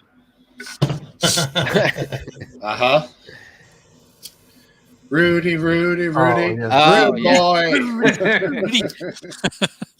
He played for Notre Dame, I think it's hilarious. Yeah, a great song. It's the Clash. Rudy, I mean, seriously, how far has that guy came? It wasn't that long ago. He was, dusting the ashes off the Trade Center off his shoulders, and everybody loved him. And now he's wiping the hair dye off of his. Yep, you're right. That's his cheeks. It's going to be curious to see what comes up from this search, that was done of his premises. That's crazy stuff. It's a shame about old Rudy.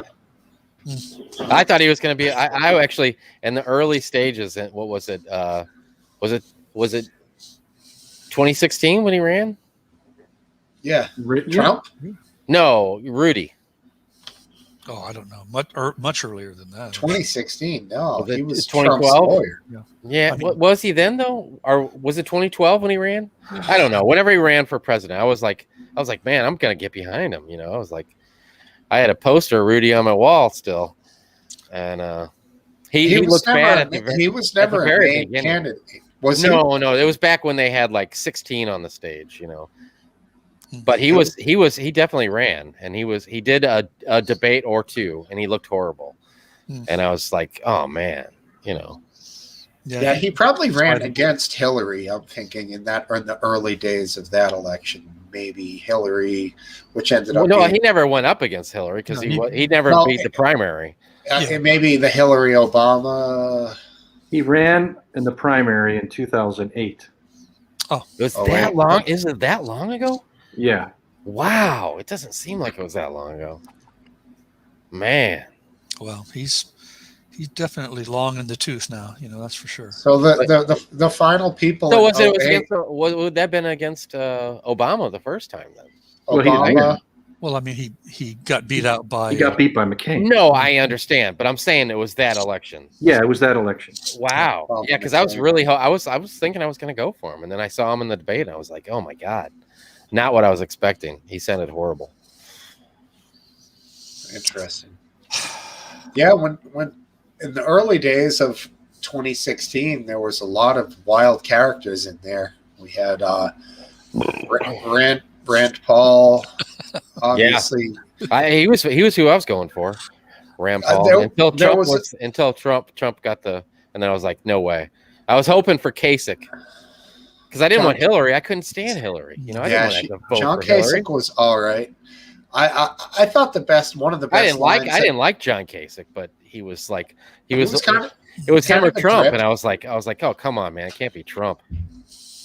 One of Trump's best lines was when Rand Paul mentioned Trump's look and his hair, and Trump said, I haven't attacked you on your look or your haircut, Rand, but believe you, there's plenty of material there. And it was right. Rand had that weird perm going on. He did. It was fucking bizarre haircut for a presidential candidate. Says that Rudy's house will be 100% clean. Now, the only way to be 100% clean, do you think he's smart enough to put all these nefarious stuff into a locker? Nefarious. Like a storage locker. I just can't imagine Rudy being nefarious. Is he smart enough to put all his deep, dark secrets into a storage locker? Is it true that they really scheduled the press conference at a place with the same name as the place they wanted it to be at, but it was a garden center by that name? That was true, yeah. Yes. And the thing next door Four was Seasons Hotel it was supposed to be, wasn't it, I think? There were gaps. Four Seasons Gardening Center. It seems bizarre because Four Seasons, I know Four Seasons, and you would think Rudy would know what, if somebody said the Four Seasons, you would think that he would think, oh yeah, the hotel, that's where we're doing it at. But for him to think that that's where it was going to be is bizarre. Yeah, didn't the Four Seasons, weren't they complacent, the garden company, when they said okay, yeah, we'll have his press conference here and just press confirm, but not remind him that we sell, arborvitaes and mulch and I don't know. They'll just we'll schedule it and he can show the up. Garden With, Center itself wasn't the thing, was it? It was the two stores that were either side of it. I mean, the betting shop and the frigging, were it a pawn shop or something? It's almost like troll mischief, I mean, that's trolling level of mischief. Yeah, really. You get down to it. Then he turned around and said, fuck it, we'll do it here anyways. And we'll try to tell them that we knew it wasn't the Four Seasons. We're trying to connect with the everyday business by going with the garden center. That's right. The old fake it till you make it. Right. A lesser lie is better than admitting to the greater falsehood. But obviously, that was a big one. Hilarious. Yeah. I couldn't believe it. I heard it on NPR. I was like, is this fucking fake? Are they lying? I mean, how the hell did they? All sorts of odd things. I mean, like Rand Paul getting his 5 ribs broken by a surgeon. I think a neighbor who was a surgeon who didn't like Rand Paul, Was the neighbor a doctor? Rand Paul was a doctor. The neighbor was a doctor as well. The neighbor was a doctor as well. Sure was. He knew how to. I mean, he knew everything about anatomy and knew how to break those ribs. Yes, he blindsided him when Rand Paul was wearing headphones and mowing his lawn. That guy came up behind him and probably lifted him up and positioned him so that he could pile drive him. That's just chicken shit. Something wrong with your mic there, Side. Yeah, you didn't come through. It just went. It volume was up here and then it nosedived. Yeah, we caught the greater part of the sentence. Right. He basically blindsided him, did a takedown, and jammed his shoulder into his ribs to break his ribs, suplexed him. However, it was clearly a like the Iron Sheik. Well, no, that was the camel clutch. So you would get on the guy's back, and put your legs over each shoulder and then grab him onto the neck and pull his neck up. So you were like hyperextending his neck, trying to break his spine, basically. And the guy would have to tap. Maybe That's he a great he's move. maybe he did Superfly snooker on him and got up on the top rope and was waiting for Rand to come just right. I don't know if you guys know, but the Iron Sheik is on Twitter, and I follow him. Oh, cool. I know he's on Twitter because somebody that I follow likes his stuff, so maybe it's you. Probably me, right? Because I do like a lot of his stuff. And he's got a blue tick. He does. Is that your guilty pleasure? You follow some of those pro wrestlers? Just him, and it is a guilty pleasure. Yeah, I did see the documentary on him. He's character, man. He really is a character. Yeah, he is. I'll be right back. Okay. Yeah, I can't watch too many of those documentaries about professional wrestling. They just it gets bizarro after a while. But every now and then I'm up for a little bit of old pro wrestling, entertainment. Not too often. True. And I would say about this comment, Total Nutter, it's not just Republicans who want that. It's there's a lot of Democrats who want to see him ride the wave and finish strong, because not everyone, Democrats aren't chomping at the bit, as far as I can see, to get Harris in there. Maybe progressives are more so. Radical left wants her. But the average Democrat certainly isn't saying, get her in. I hope the old guy croaks. No, they how much more confident are you now than you was when Biden first started? A little bit more myself. Confident what? I mean, that he'll last. In that he'll last the term. Yeah, I'm a little more confident. It doesn't take, lasting the term. It really isn't that hard. He could be, as long as he's living and able to, say his name. He's probably, he's probably going to be president. Right. Yeah. That's not saying much, though. Joe Obama, his press secretary said as much, that he talks with Obama regularly. Obama, have you ever heard? And it's not a fake video that was created, artificially. Obama literally said, my ideal is to, something along those lines, that I can be in my basement and I can run the government by having a voice in the administration. He said, Joe Biden is his voice. Exactly. And Is that such a bad thing? Unless I'm being completely, faked out by, a deep fake video, which I don't think I am. Let me ask you this. Let's look at it in this. Why would Biden let Obama guide him? Why? Because he's basically Obama's wingman. Well, isn't it also Biden himself is an ambitious, long-term politician. He wants to be president. He wants to wield power. He's a Democrat apparatchik who's never done much of anything. Is it not also a good sign of leadership that you can take advice from all your peers? That's like a good Obama. Obama. What's the other guy with the mittens and the hat? Bernie Sanders. Bernie Sanders. He takes advice from him. John Kennedy. And he can take it all in, and then put an output of his own. I disagree with the very wise Cipher. This, I don't think he regularly talks with Obama, no matter what his spokesman says. I think he's insulated by his advisors, and his advisors basically his advisors tell him what to do.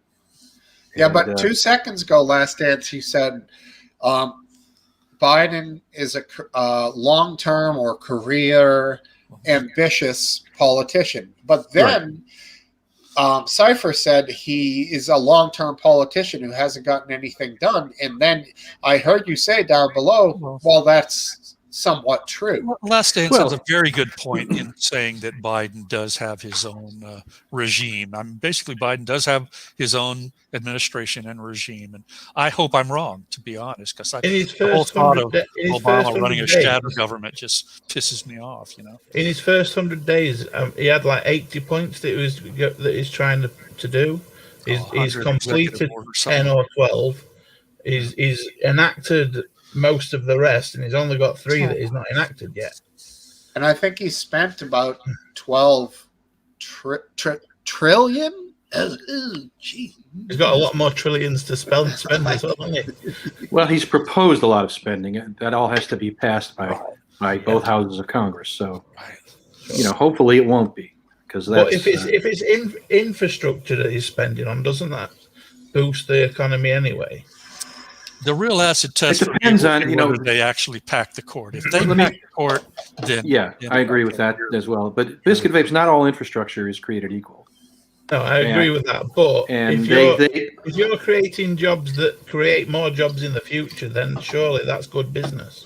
Yeah, I think that's mostly true. Although everything has a cost, and you have to not everything. You've got to spend a penny to make a penny, haven't you? That's true, but not every expense is worth the return. Like there's this gibberish about building bullet trains or some shit like that. Well, that gets your workers to the place of work quicker and safer. We already have enough experience with that in California, where they've spent billions on their new trains, and it's not going to be worth anything. It's just going to be billions that go down the toilet. You've only got to look at Japan, though. The bullet train works perfectly well there. We're not Japan. Yeah, watch the Simpsons episode about the monorail, and this is the conversation we're having. Monorail. And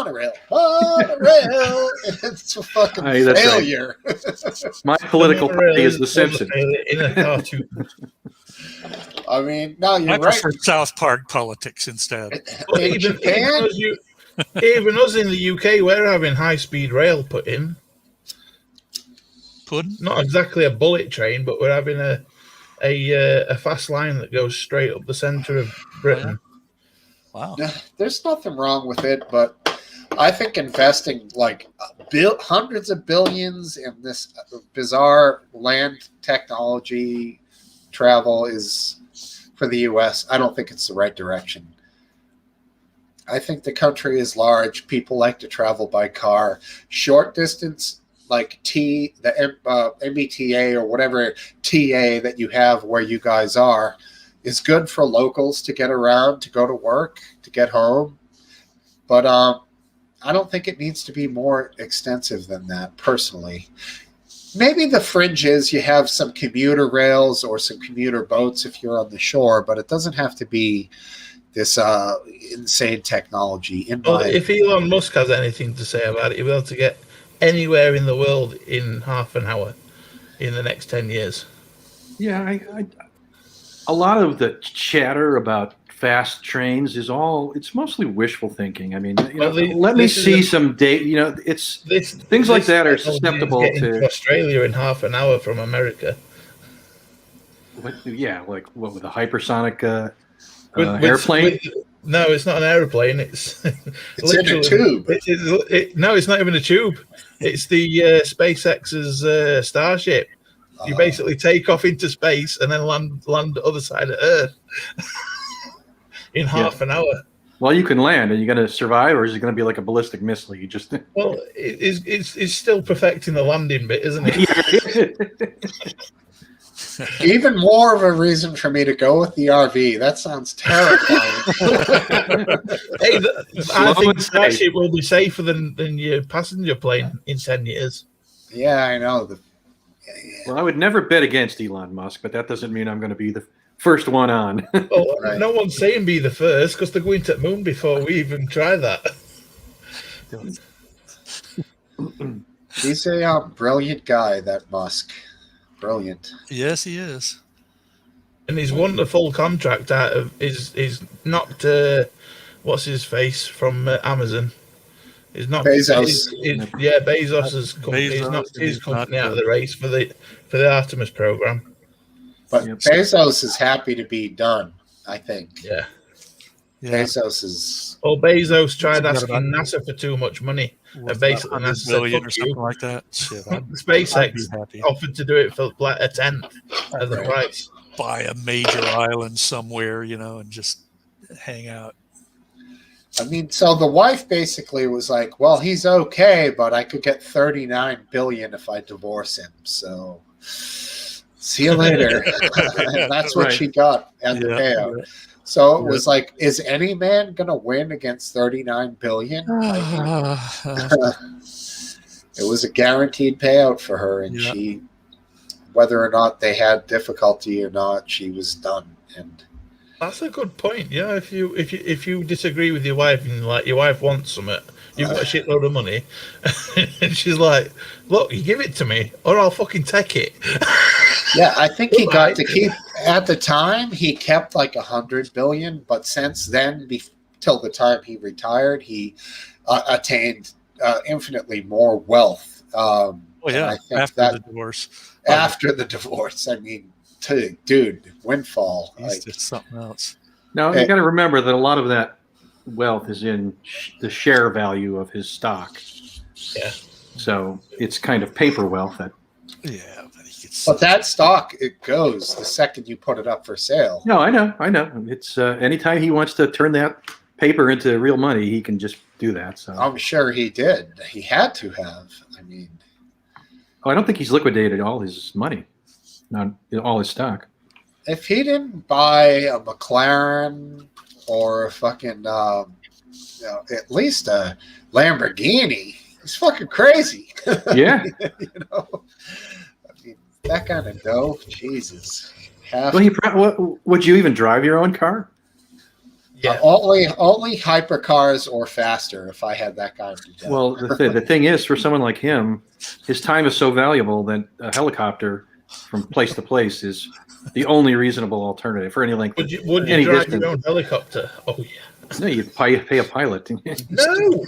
Why would I pay somebody? I've just bought a helicopter for millions. I'm going to let some other moron pilot it. Fuck that. No, you get someone who's good at it rather than. I don't care. Teach me how to fly it, and I'll do it myself. That's the whole fun.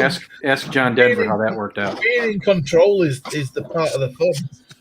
Well, John Denver died at his own hand. He was piloting a single person aircraft. Yeah, that's my point. You don't want to fly your own airplane, no matter.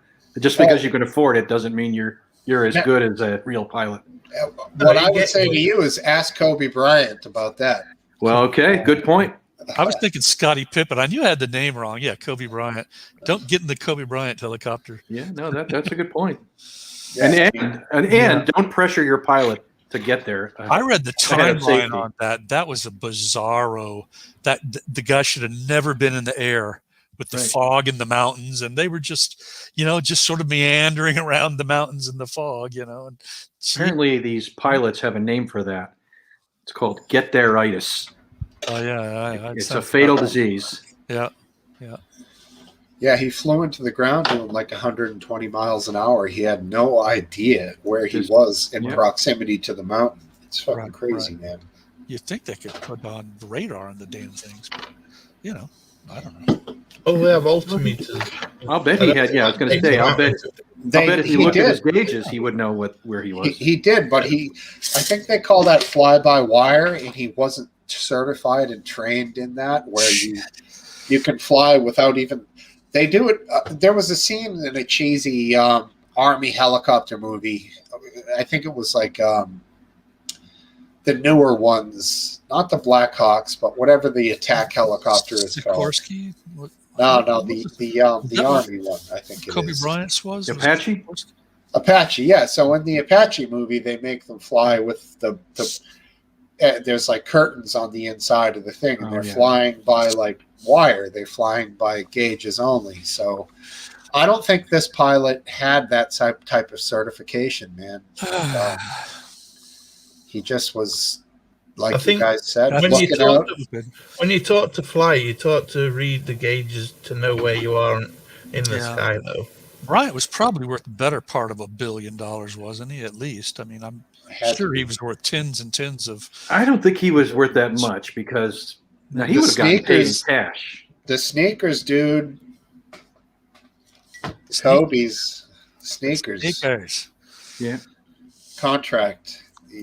That's where Jordan made his dough, and Kobe got tens and tens of millions, if not hundreds.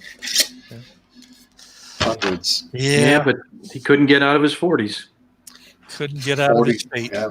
And now JFK Jr. was not certified to fly by wire or fly into pure darkness, and he flew into the ocean basically. Yep. The same scenario as Whiteout. Yeah, he just hit the ocean going full speed. The thing about that was all he had to do, it was put the plane onto Put the autopilot on. the autopilot, and it would have saved him.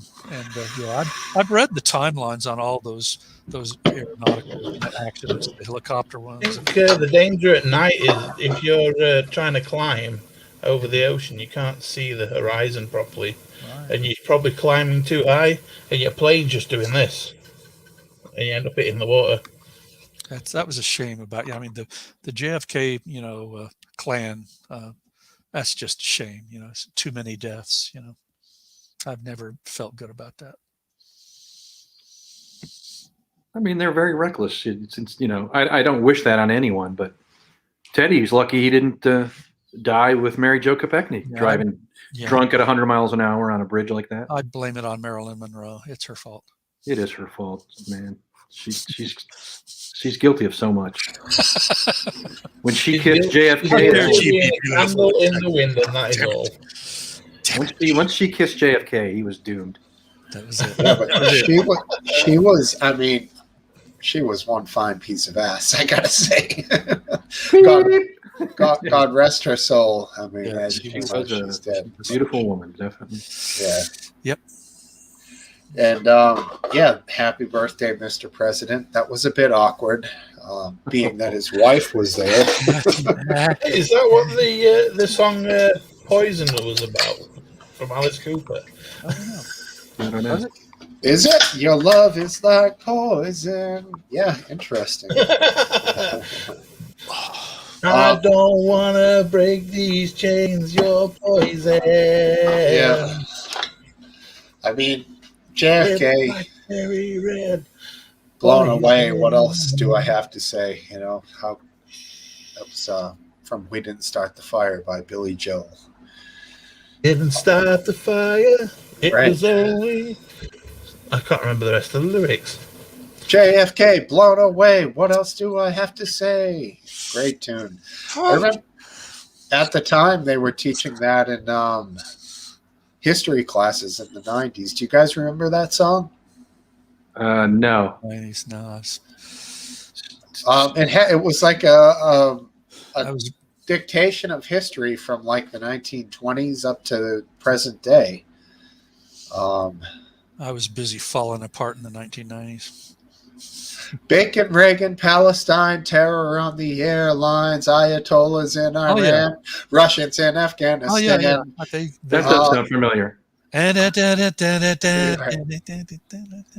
Something like that.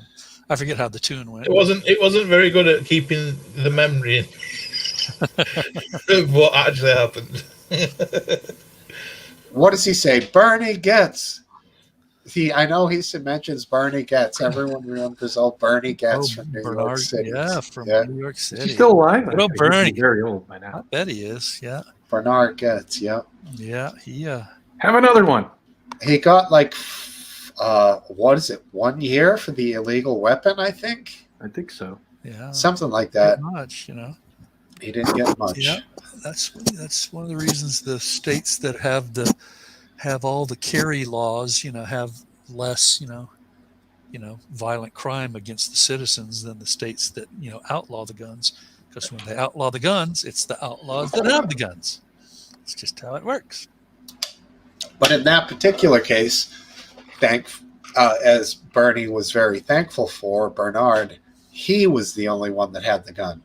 And there were, I don't know, 3 guys. They were all 3 or 4, yeah. Big teen kids. They weren't huge, but they were a lot bigger than Bernard Getz. He was a very slight man, and he bought that pistol for the purpose of self-defense. Yeah. And when they started picking on him and threatening violence, they were going to mug him. He used the 6 rounds that he had in that wheel gun, and he put 1 or 2 in each. He fucked those guys up, man. One guy was paralyzed from the waist down, and I don't know about the rest of them. I don't know what happened to him. Yeah. I've forgotten the details, but he defended himself. And you're right. And that was in the court case that he said, have another to one of them as he Right. was emptying the fucking cylinder. And Have another. who wouldn't be angry when, you're about to be assaulted violently by Right. 3 youths? Traveling home from work. Yeah. To just get from work to your home, which you listen to some tunes, you read the paper, you're getting violently attacked. So, yeah, I agree, man. Isn't there an actor named Joe Mantegna? Is that his name? Yes. Yeah, Joe Mantegna starred in a movie where a female psychiatrist was conned by Joe Mantegna and a few of his team, and when she caught him and she started shooting him, he goes, "May I have another, please?" And she shot him to death. Yeah, that was the female psychiatrist was played by Lindsay Krause. I don't remember the name of the movie, but I believe they were married at the time. Joe Mantegna and Lindsay Krause. So. Oh, you mean in real life? In real life, so Yeah.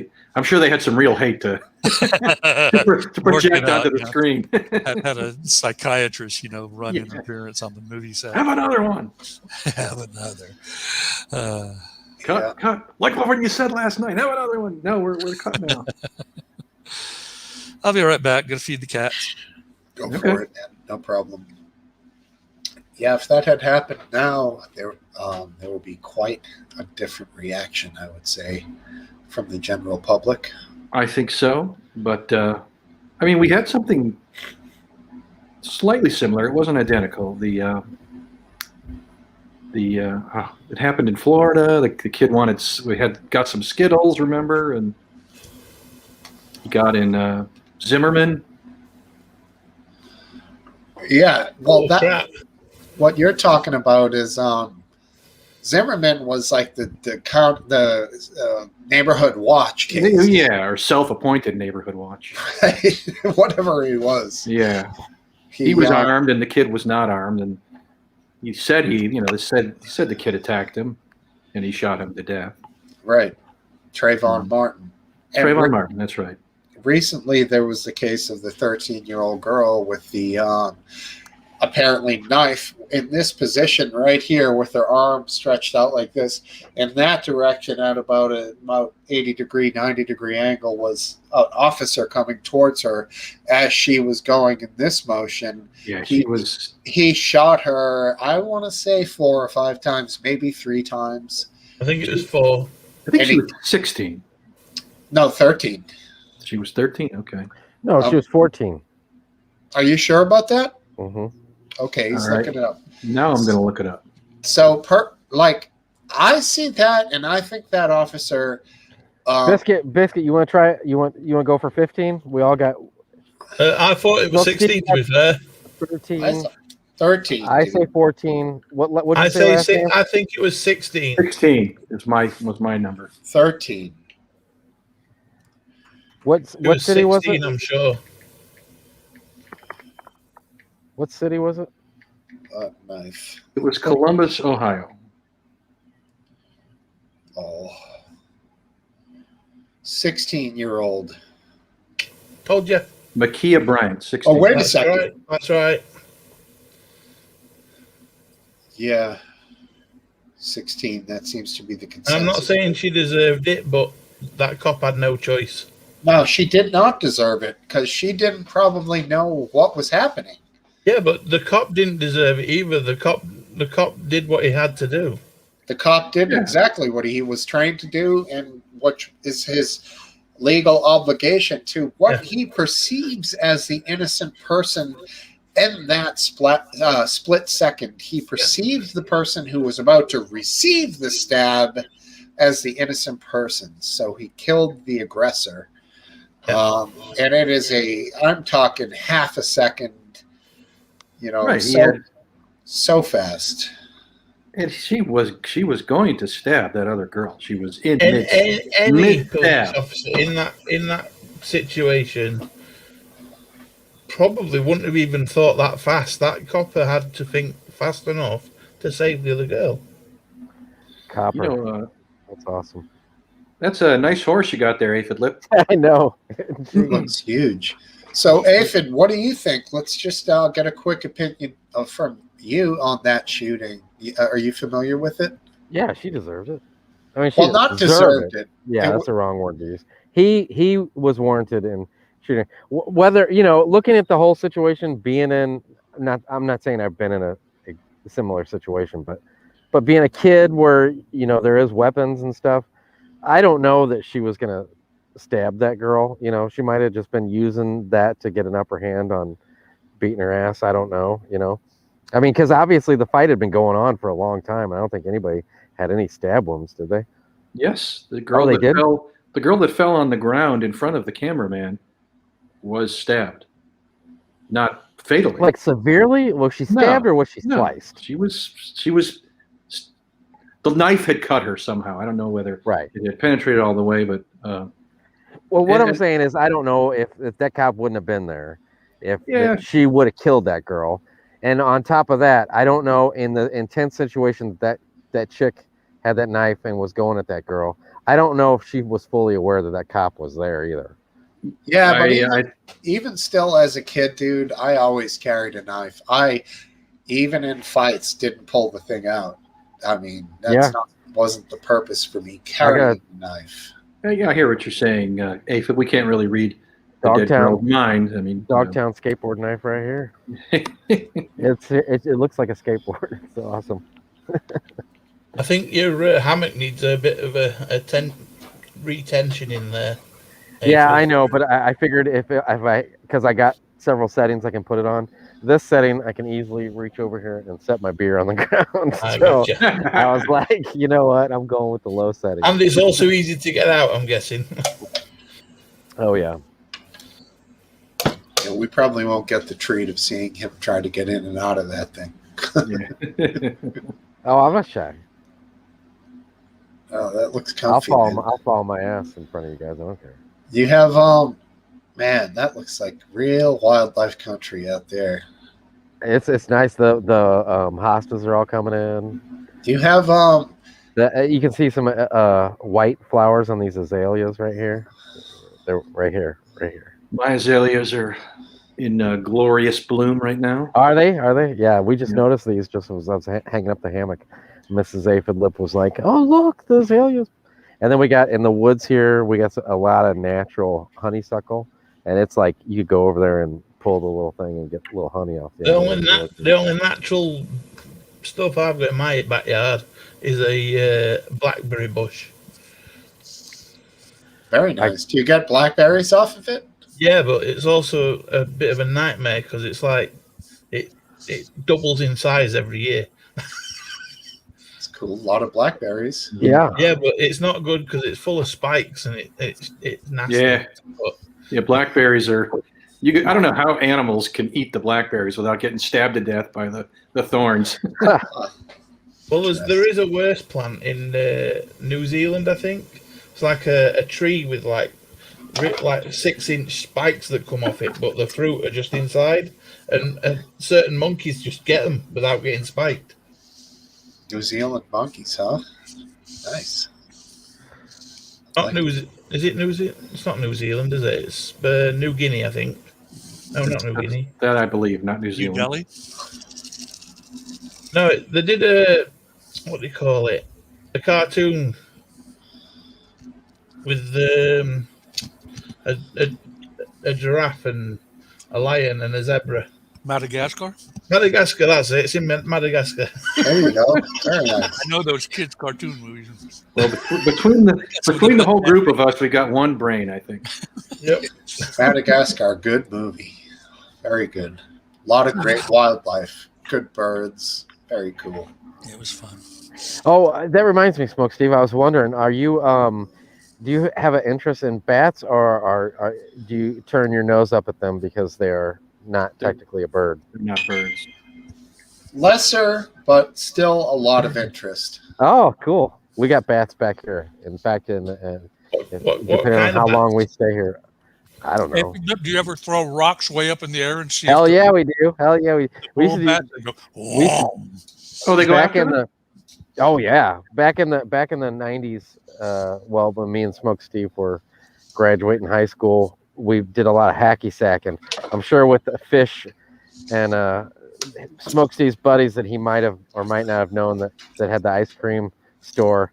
I'm sure they partook in some hacky sack sessions. Oh yeah, I loved it. Yeah, I know. We'd throw the hacky sacks up at the bats, and they'd go crazy after him. So they'd be you like, did "Man, that's a big bug." The bat stall. You float it up to the bat. A bat stall.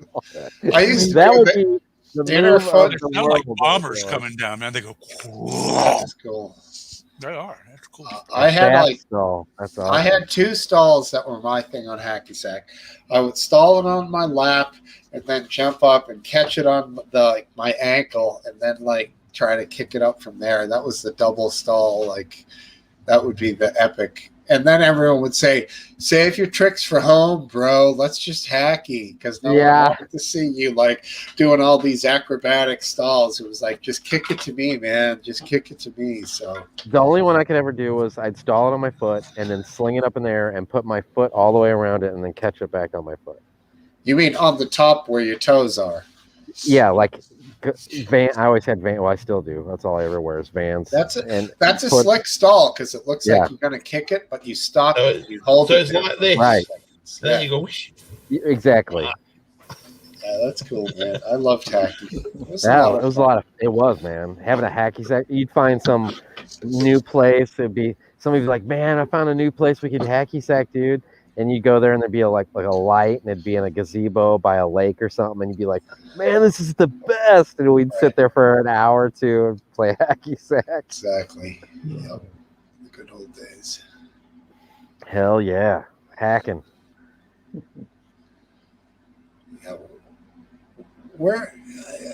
Yeah, I guess the most popular place for us to do it would be in the dorms. I remember that in the hallways, you could get 4 guys in a circle, and it was the perfect distance. Oh, you went to college and went to school and stuff?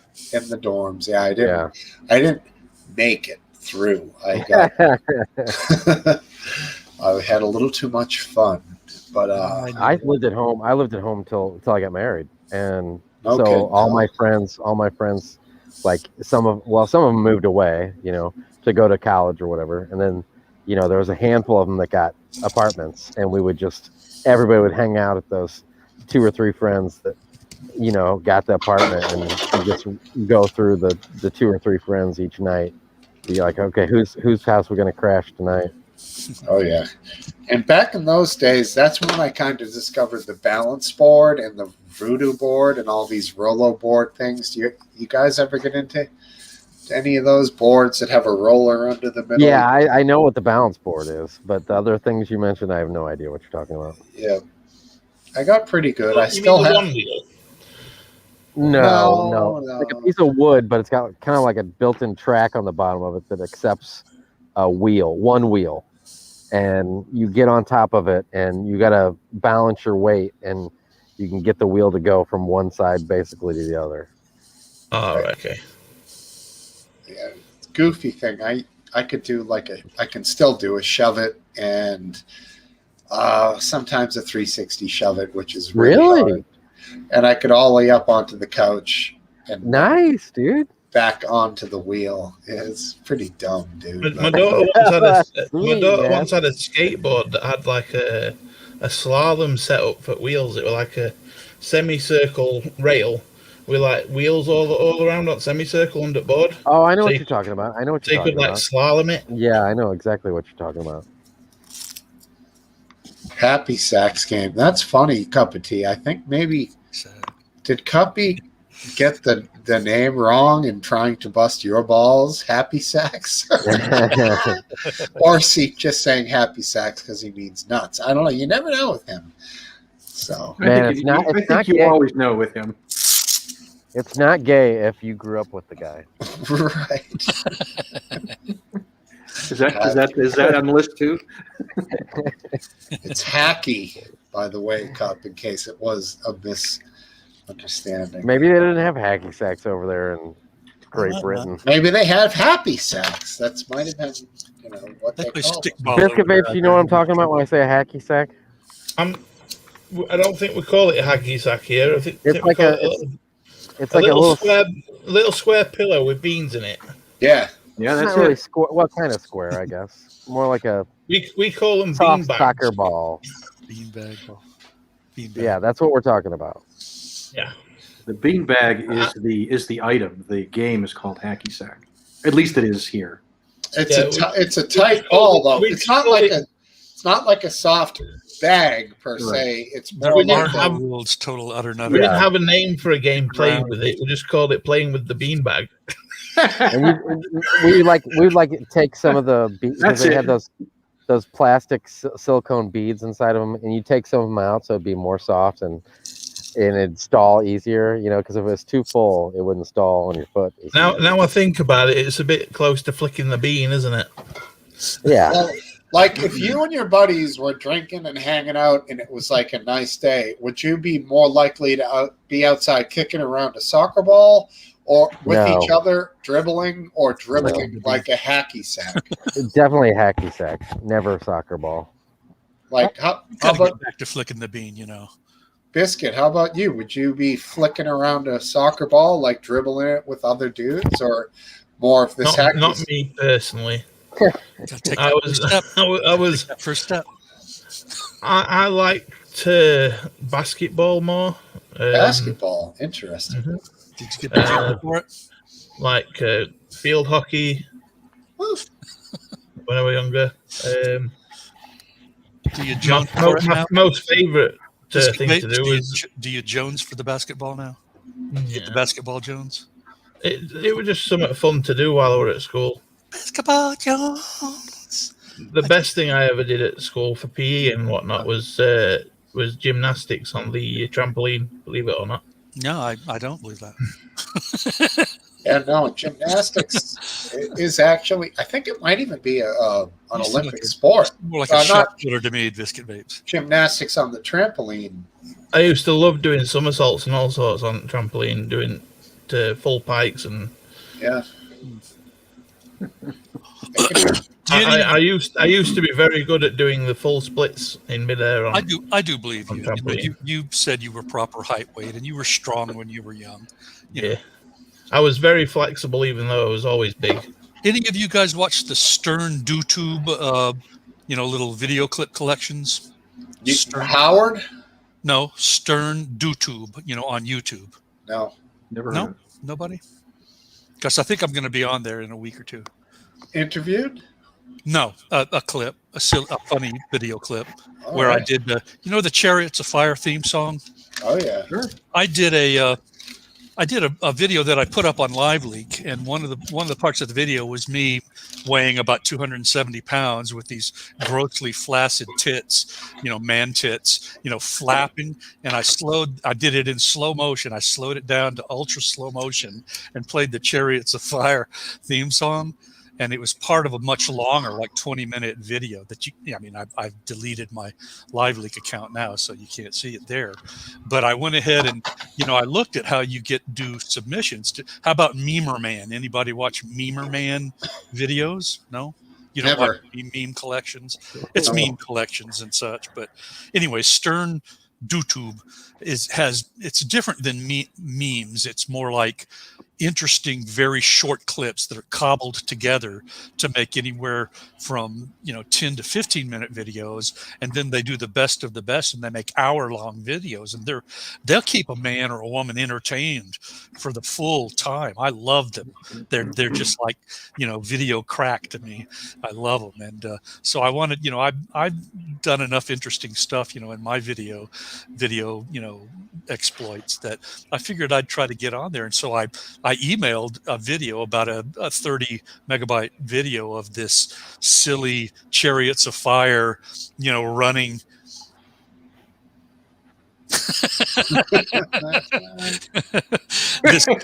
this Chariots of Fire, with me weighing. There is a similar cadence to Cypher's speeches and Biden's speeches. Where's my mask? Where's my mask? Oh, it's in my back pocket. God damn it! Excuse me. And Just find that. anyway, I got an email back from him. He said it made his day. You know, this guy that makes these video montages, you know, emailed me back, and you know, I introduced myself using my real name, and he used my real name, you know, writing back to me, said, "You've made my day. Excellent work." So I'm going to look for myself, you know, on his one of his in the next week or two. Look for George Begonia. Is what you're saying. No, Your real name. You won't see my name at all. It doesn't put the person's name on. It's just a collection of clips. But look for the big fat guy running on the beach with his tits going in slow motion. Boom, boom. I hope you won't be offended if I don't seek that out. You're wise not to. It's eye bleach time. What was it called again? This is going in the notes. STERN is the first part of the video channel, and then the last part is DU, you know, TUBE, Stern Dutube, and it's basically foreign. It's like German or one of the whatever language Stern Dutube sounds like. It's that language. So did they email you for permission to use the video then? Or? No, I when I submitted the video to him for a look-see, I expressly gave him, you know, It's all in German. That's the one, right? Yeah. Yeah, but I mean, if you watch it, it has some American, you know, English and American subjects. Which of his many videos is it? It's not there yet. It's going to be there. It should be there, and he puts out about one a week, so it should be in a week or two. I would anticipate it being there, and you know, it's the bald me, not this me with the what passes for hair there. And I put the link in the comments where I found it. I'm gonna get an absolute kick on it. You know, on Live Leak, you know, a video like that might get what maximum? What is it, Aphid Lip? Any one video, 20, Well, 30. back in the day, no, you could get a couple 100,000. Well, that's, you know, if you look at you know, Last Dance, if you're looking at that channel, you see how many views his videos get. It's in the millions, you know, generally, and so it'll be, you know, it'll be high exposure. And I have more where that came from. I have a lot of silly stuff that I've done, you know, over the years, and you have too, Aphid. You know, you could if you're interested. You know, you probably something too. Haven't you sort of given up on Live Leak yourself? Yeah, well, I haven't made any videos whatsoever. Yeah, I mean, if you want to be part of meme collections that get millions of views per video, you know, you might want to do that. Your camera. I know. He's moved the camera. So you can do that. I'm not in an area where I can turn it around. Yeah, just get to it. Luckily, Mrs. Lip is right there. Right there Mrs. for Lip. you. But No, yeah, you don't any have to bring of it you guys closer, that you have can done just any do video, I thought you had what do you call it? A remote control for the camera then? Yeah, I got my own. I do anticipate it'll be a week or two, and it should show up. And I mean, his clips, any one clip that's done by a week basis is about 12 minutes long. So I always watch them anyway, and I really want to see myself show up. I'll howl with laughter. I guarantee you. It is a funny clip. I mean, it's just can't be more silly. So past your bedtime, Last Dance? Yeah, you know it. Yeah, I'm doing pretty good. I spent about 5 hours making a paper for human resource management class, and I gobbled a bunch. Let's see, I think I've had 4 caffeine pills today. That each caffeine pill is equal to about 4 cups of coffee. So. Jesus. 4 cups of coffee. Wow. Yeah. And then, of course, I take the blood pressure medication so my heart doesn't explode, and I'm golden. What do they have, like a name to them? The pill? The Zenadrine. Oh, the films. No, I meant the pills. Yeah, Zenadrine. And you know, a thing about that I showed you the big blue bottle of it. It had a snazzy metallic Zenadrine on it. The third Terminator movie, when the female Terminator in the red leather outfit is chasing them away from the cemetery, and then Schwarzenegger in the hearse knocks her off of the hearse underneath a big rig. when she's trying out her secondary weapon, which is the flamethrower, you look back at the guy that's running away from her, and on the side of the rig it's Zinedrine. So it's a bodybuilding supplement for, to give you energy, like a. And anyway, I thought that was a funny side note. I would have never guessed. You could take one, now, Last Dance, and you'd be awake again. Maybe. And then you wouldn't go to sleep until about 4 a.m. I'm very much awake. Are you? Yep. Yeah. That was, speaking of Terminator movies, that was an interesting Terminator movie. Oh, it was outstanding. It was a little different, but yet it did hold the same Cyberdyne history of the Terminator and its creators. And that whole story was still part of it, remember? But yeah, it was the son, right? They end up in the abandoned mountain, like right. And Judgment Day does go down, and it happens. Yeah, it happens. At that the thing you didn't want to happen happens. Yeah, but I can't remember exactly how the robots came alive that were basically robots soldiers, right? Right. The wonderful magical powers that the female Terminator in the red leather outfit, that was wonderful. She could make her finger long, and then she could program anything, a car, a truck, robots, Terminator robots. Men, because she was fine. They were Hello? Am I there? Yeah, you're there. They were T1s. What was Schwarzenegger's original T1000? 1000. They were T100s or T101s. Yeah. And that's, she programmed all of them to go hunting all the people in the military, complex. So anyway. And the second one, I think he was the 2000. He was like liquid metal. Yeah. That was a cool concept. His opponent was, yeah. Yeah. Yeah, that was a good one. It's so fantastical.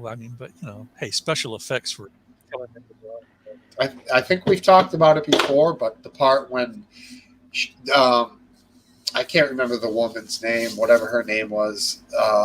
Sarah Connor. Sarah Connor Yeah. was in the insane asylum, and she looks and sees first the Terminator, and she runs from him, but realizes he's there to help her. And then they see the guy who's really there to kill her, and there's the bars in the hallway to like separate the secured area, and he like walks through them. His liquid metal like morphs through the bars. That was such a cool special The gun effect. gets caught because the gun's sideways. Right. Behind him, he can't get that the was gun a great through. touch. Yeah, totally. And I think he just turns it, and then he can get it through long ways. Right. Very cool, man. Awesome movie. and once again, kind of like Reese in the first one, was an actor I didn't think was great for the role.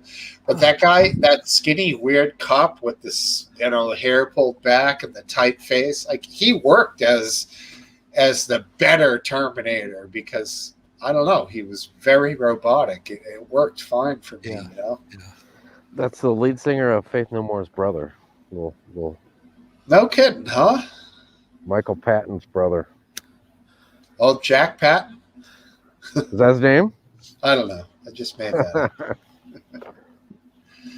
Yeah, but very cool. He was good. And Reese in the first one, I would have said, who is this fucking guy? But after you watch it a few times, Reese is good.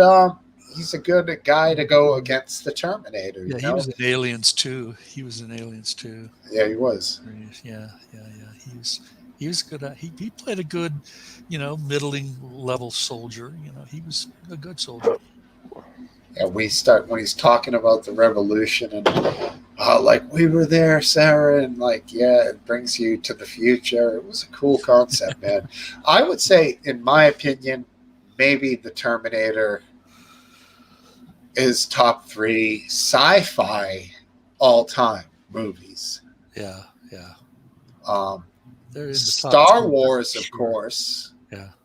And Star Trek. The Aliens is up there. The franchise. Or Alien, I guess, because that was the first one. Yeah. You know, people would have some I thought other the second Aliens. I think it's a little bit better. with that's with the S on the end, right? Yeah. Yeah. Game over, man. That poor guy. He died in surgery. What was his name? The actor that does the Game He's Over. in Titanic. He's in a lot of movies. Twister. Wonderful. Yeah, he was in the True Lies. He played the car salesman. What was his name? Anyway, he died prematurely in surgery, some type of surgery. Poor bastard.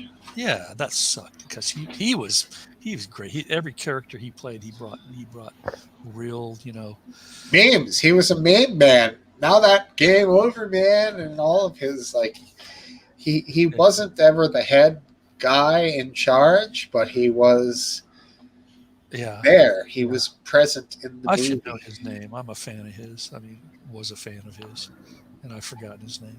I'll remember it in due time. Classic stuff.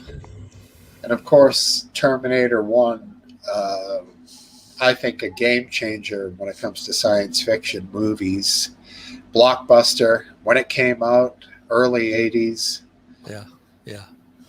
Anyone remember Schwarzenegger's first line in the movie when he walks up to the punks? Nice Give me your clothes, your boots, and your motorcycle. Nice night for a walk. That's it. Cypher, nice night for a walk.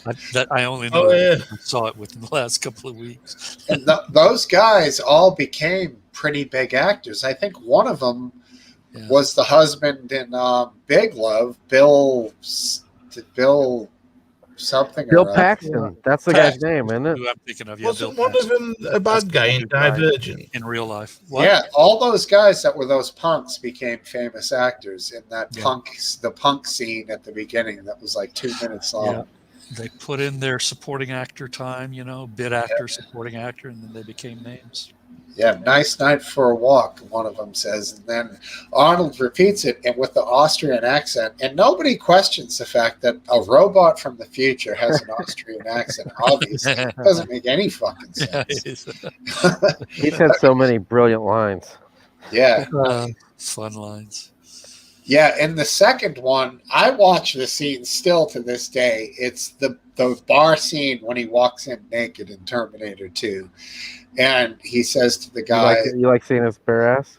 No, well, it's funny because the waitresses are all like, ooh, hi, honey. They're all like... They're all inappropriate. Instantly, like, sexualized by seeing the Schwarzenegger. But he goes up to the guy with the long hair and the beard, kind of like me, but in 20 years. And he's like... does that head body scan where he like makes sure it's the same size. And then he's like, give me your boots and the keys and everything. And yeah, that is just great scene. The guy stabs him in the back. Oh no, it's in the chest. He pulls it out and then stabs it through the guy's hand, stabs it into the pool table. And then the guy's stuck there and he's screaming, pull it out. Arnold throws the dude in onto the fucking grill, hot top, burns his hands. The dude pulls out the 45. He can't even shoot him because his hands are all burned. How many times have you seen that movie? I've seen that scene probably 60 times. Can't you tell? Yeah, and then remember he goes outside, Bad to the Bone starts, George Thorogood, gets in the Harley. Jeez. Then the fat bar owner comes out with the lever action double barrel 12 gauge, which is an extremely rare gun. Never see them. Sawed off pistol grip. And of course, Arnold walks up to him, takes the gun, and then takes the sunglasses. And then goes and if you notice, he gets into the Harley. It's like there's a holster for the fucking double barrel. Yeah, he does. He shoves it in there. And he doesn't know the bike or the gun. They're not the same person, but he's got a perfect spot for it. And he's just cruising down the road like he owns the bike. It's so bizarre, man. But that's what you call suspension of disbelief. When you're watching a movie, you don't care. You don't need a fucking explanation. Arnold is fucking shit up. Just Go down the road. That's all I give a fuck about. You know. I mean, I love that movie, but I don't think I've ever loved a movie that much to know it that well. Yeah, I know. Oh, there's a few I know like that. I think closest film to me for that is Independence Day, but that's because it was the first and only film my dad ever took me to the cinema to see. Oh yeah. No kidding, huh? Was that Holy mid-90s or so? Something like that, yeah. And yeah, that was a blockbuster. Very cool the way they showed the them arriving, the aliens, and the cinematography. And then there's the guy in bed that falls out because phone's ringing. Like, there's better be a good reason. Right. Yeah. Next week, I think I'm going to try to. This discussion makes me want to watch all those movies again. Oh yeah, yeah. I've got one that I'm watching for about the 10th time. It's called Only God Forgives. Huh. And it's a what's his name?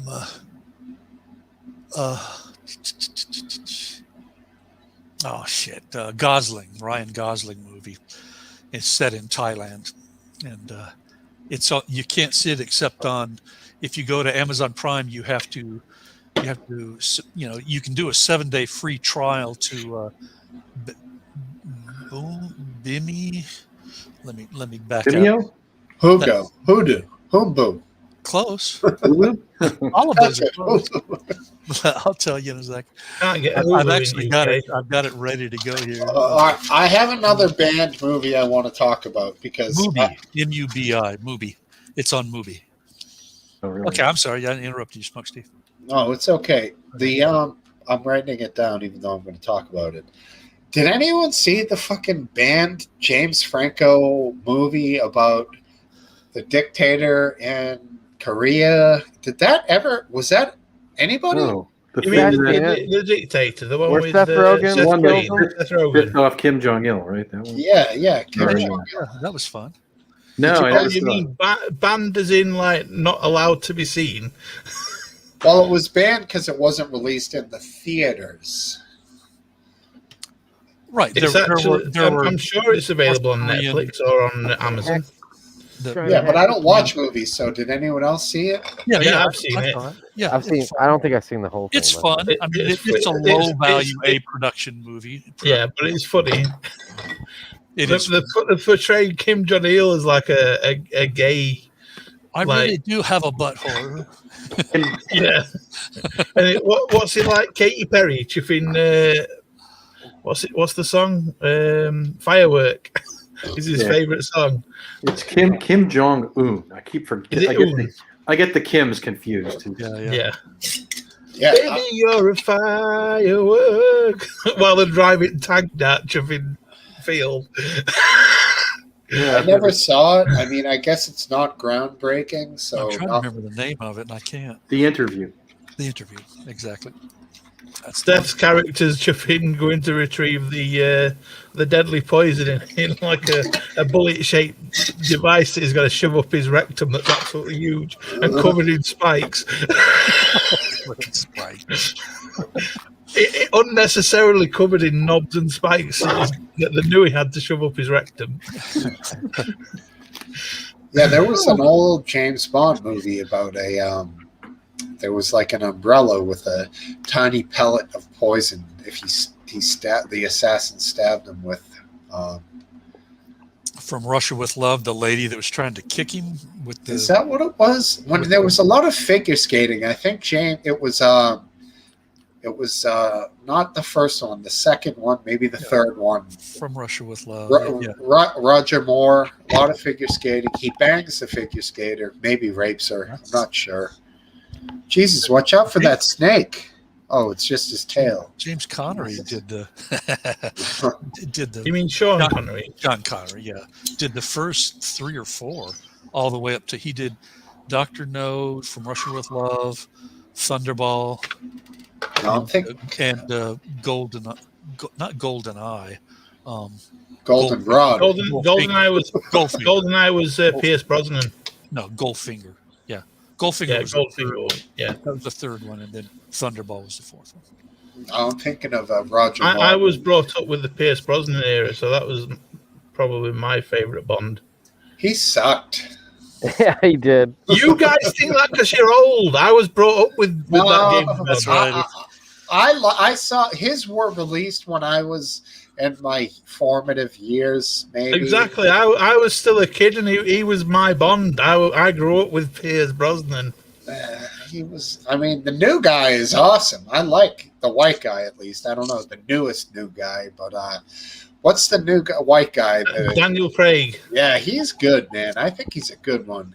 He's got a dark side to him, which I like.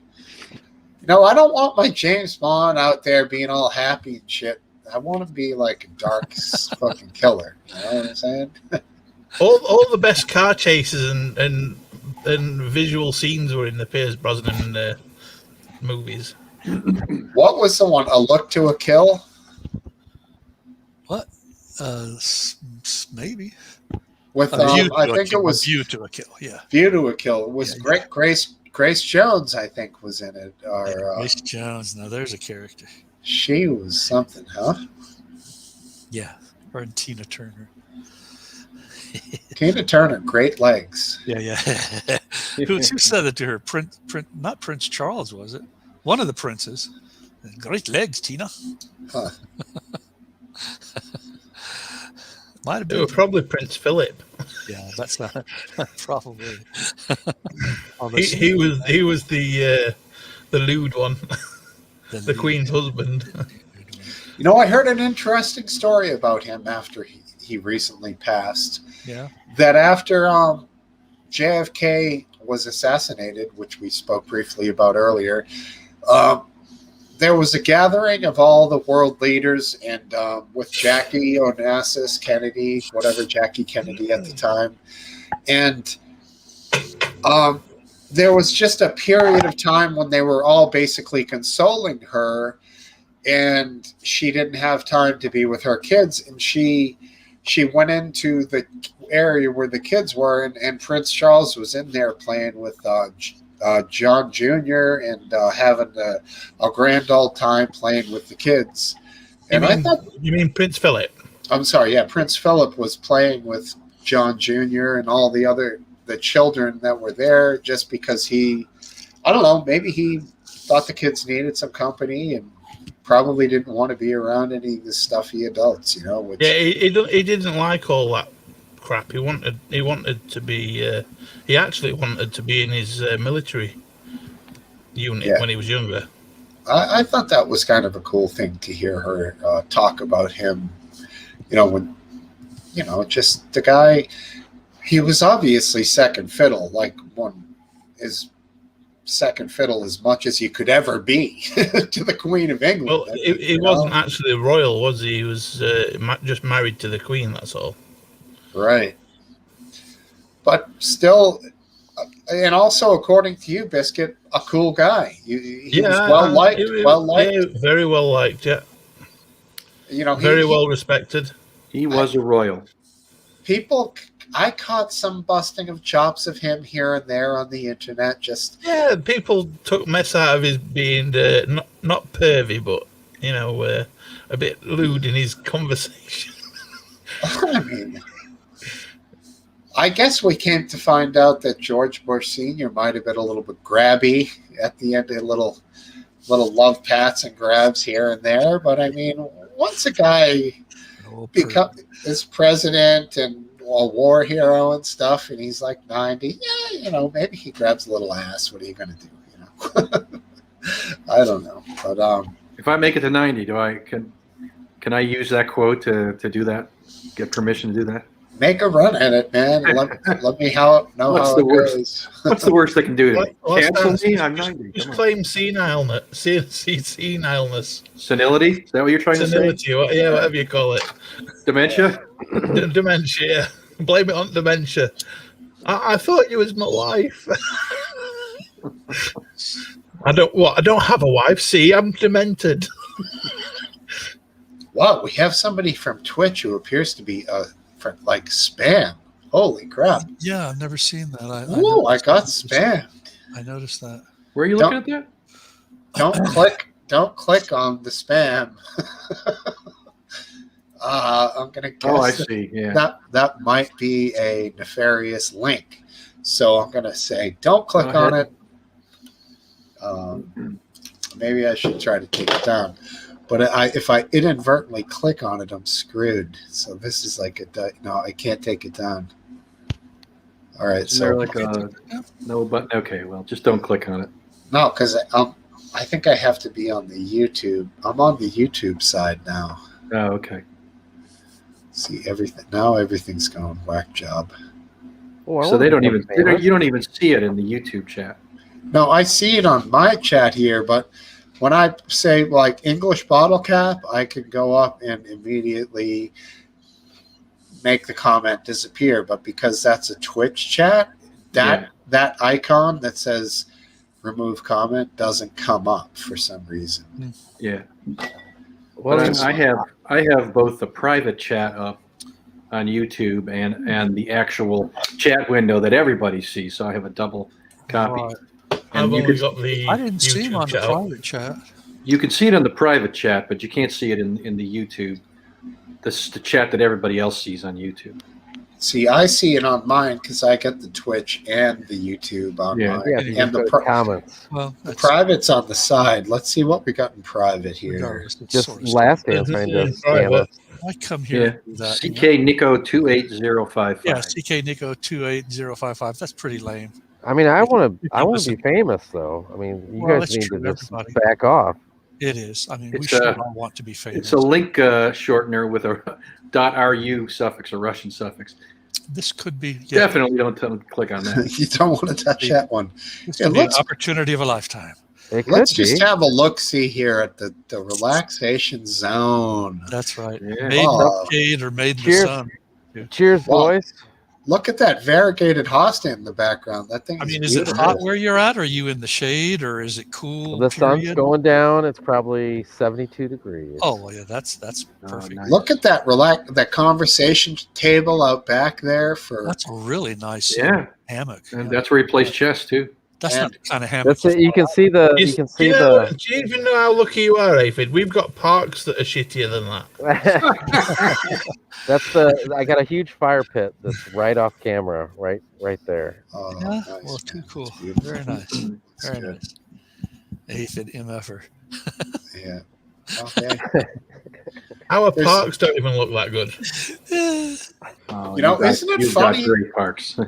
Isn't it funny that a few years ago, before everything changed with this pandemic, that the housing market was low and in Florida was wide open, and now the whole market has changed, man. It's unbelievable. I don't How know, has it changed? it's in certain areas really hard to buy a house now. It's, Really? it's hard right here. Why? can sell- Why is demand is higher? Oh Way yeah. higher. If you put a house up, let's say you put it up for $300,000, you're gonna get 10% at least more, and you're gonna get like 100 offers within Creamy 24 hours. Wow. Yeah. I even know a guy, a secondhand through a friend, that he's now offering for the full offer with no home inspection.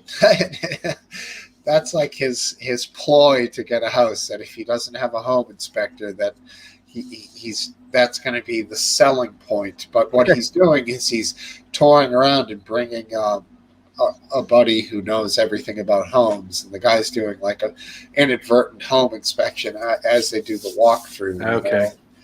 know? But yeah, it's ridiculous out there. Places that used to be 350, 400,000 are now 550, 600K. So, Yeah. Wow.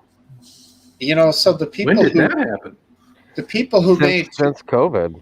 the people who made $100,000 a year or so, or 150, are now getting almost seemingly priced out, which would have been the people who were entry level homeowners. So it's a challenging situation. The house I'm in, if I live here for 10 years, not that I'd want to, but I could buy it off the council for £30,000. Oh my God! Really? With that bar? Yeah. That's after 10 years of living here. Basically, they subsidise from what I paid in rent to towards the actual cost of the house. Well, But- you know, might be worth a thought. That means that you have to pay the plumber, pay the painter, pay the whatever. Yeah. But at the minute, everything's paid for me in the house, other Right. than my own furniture. Does that bartender that's perfectly still in the back there? Does he come I with the didn't house? realize. Oh yeah, there's people in the background. I didn't know that. I didn't realize there was people in the background. I The thought guy it was hasn't empty. moved. That's just one room of his house. Hey, get us a drink, bud. Exactly. Order in between the sheets. Let me tell you, that cocktail I made tonight, fabulous. I had 3 of them. They were awesome. Not to you gotta tempt be you, George. Getting Sorry. pretty wasted. Huh? You've been smoking a little bud all night. You've been drinking those drinks. You gotta be getting pretty faded. It's Saturday, man. I mean, You don't seem like it. I wait all. No, I don't. I hold my own, bro. Trust me. I believe it. We've been here with you. We know. I mean, in these drinks, I put like 1 or 1.5 shots in each, so I'm not actually pounding a ton of hard alcohol. Surprisingly, when you make when you make traditional drinks, you only put this much or this much booze in it. The bottle lasts 3 or 4 weeks. It's not like the old days when you're drinking those big giant 16 ounces and you're just tilting the thing down in there. That's why I like these proper mixed cocktails that are just shorter and I'll have a beer backer and that's enough, plus the weed, so I'm good. Yeah. Have to maintain.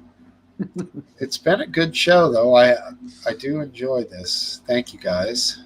You getting ready to shove off? It sounds like it. No, not necessarily. Good, because I've just poured a Guinness. All right, I'm going to pour myself one, if you will. No stand kidding. by. Oh, an actual Guinness. Toast you with my watermelon strawberry. I have Guinness upstairs in the fridge. They're getting old. My third Cheers. one tonight. Cheers. Yeah, cheers. It's got a bit of an head on it though. It does. So wait, go ahead, Steve. when all right, let me just ask you guys right out because I can't get an answer. If everyone else is vaccinated and my buddies who could potentially come over and we could all party and drink, do I have to be fucking vaccinated? Or am I good? Like, what the fuck? You know what It's I'm a bit saying? selfish to say, yeah, all my friends are going to get vaccinated, so I'm not going to. Right. I mean, I'm the last, the lone man standing. Am I good or what? Just for etiquette, you've got to do it, Steve, I'm afraid. Oh God, if I know, it's all individual conscience. If they weren't all vaccinated, then you wouldn't be able to say that. So you're just skating on the backs of somebody else. Well, I have 2 He's lying. friends. Apparently, I have 2, maybe 3. I should have done They've this all- at the beginning. Cheers. They've all had Last Cheers, day. guys. Cheers, buddy. They've all had their second shots.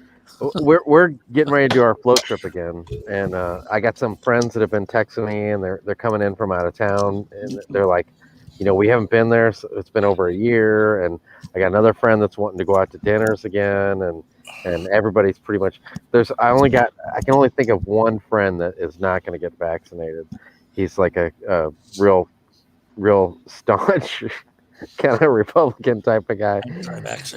Is he a skater? God love it.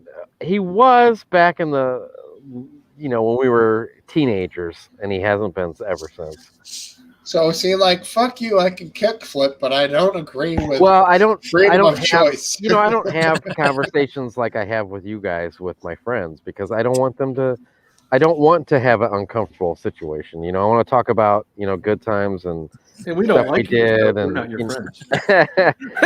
you know what I'm saying? I know exactly what you're saying. Like if I have an argument with Cypher this, for example, and I know next week, it's not going to be any different. We're just going to talk just like we always do. But if I have an argument with a good friend, he might resent me for the rest of his life. You know what I'm saying? It's different. It's just different.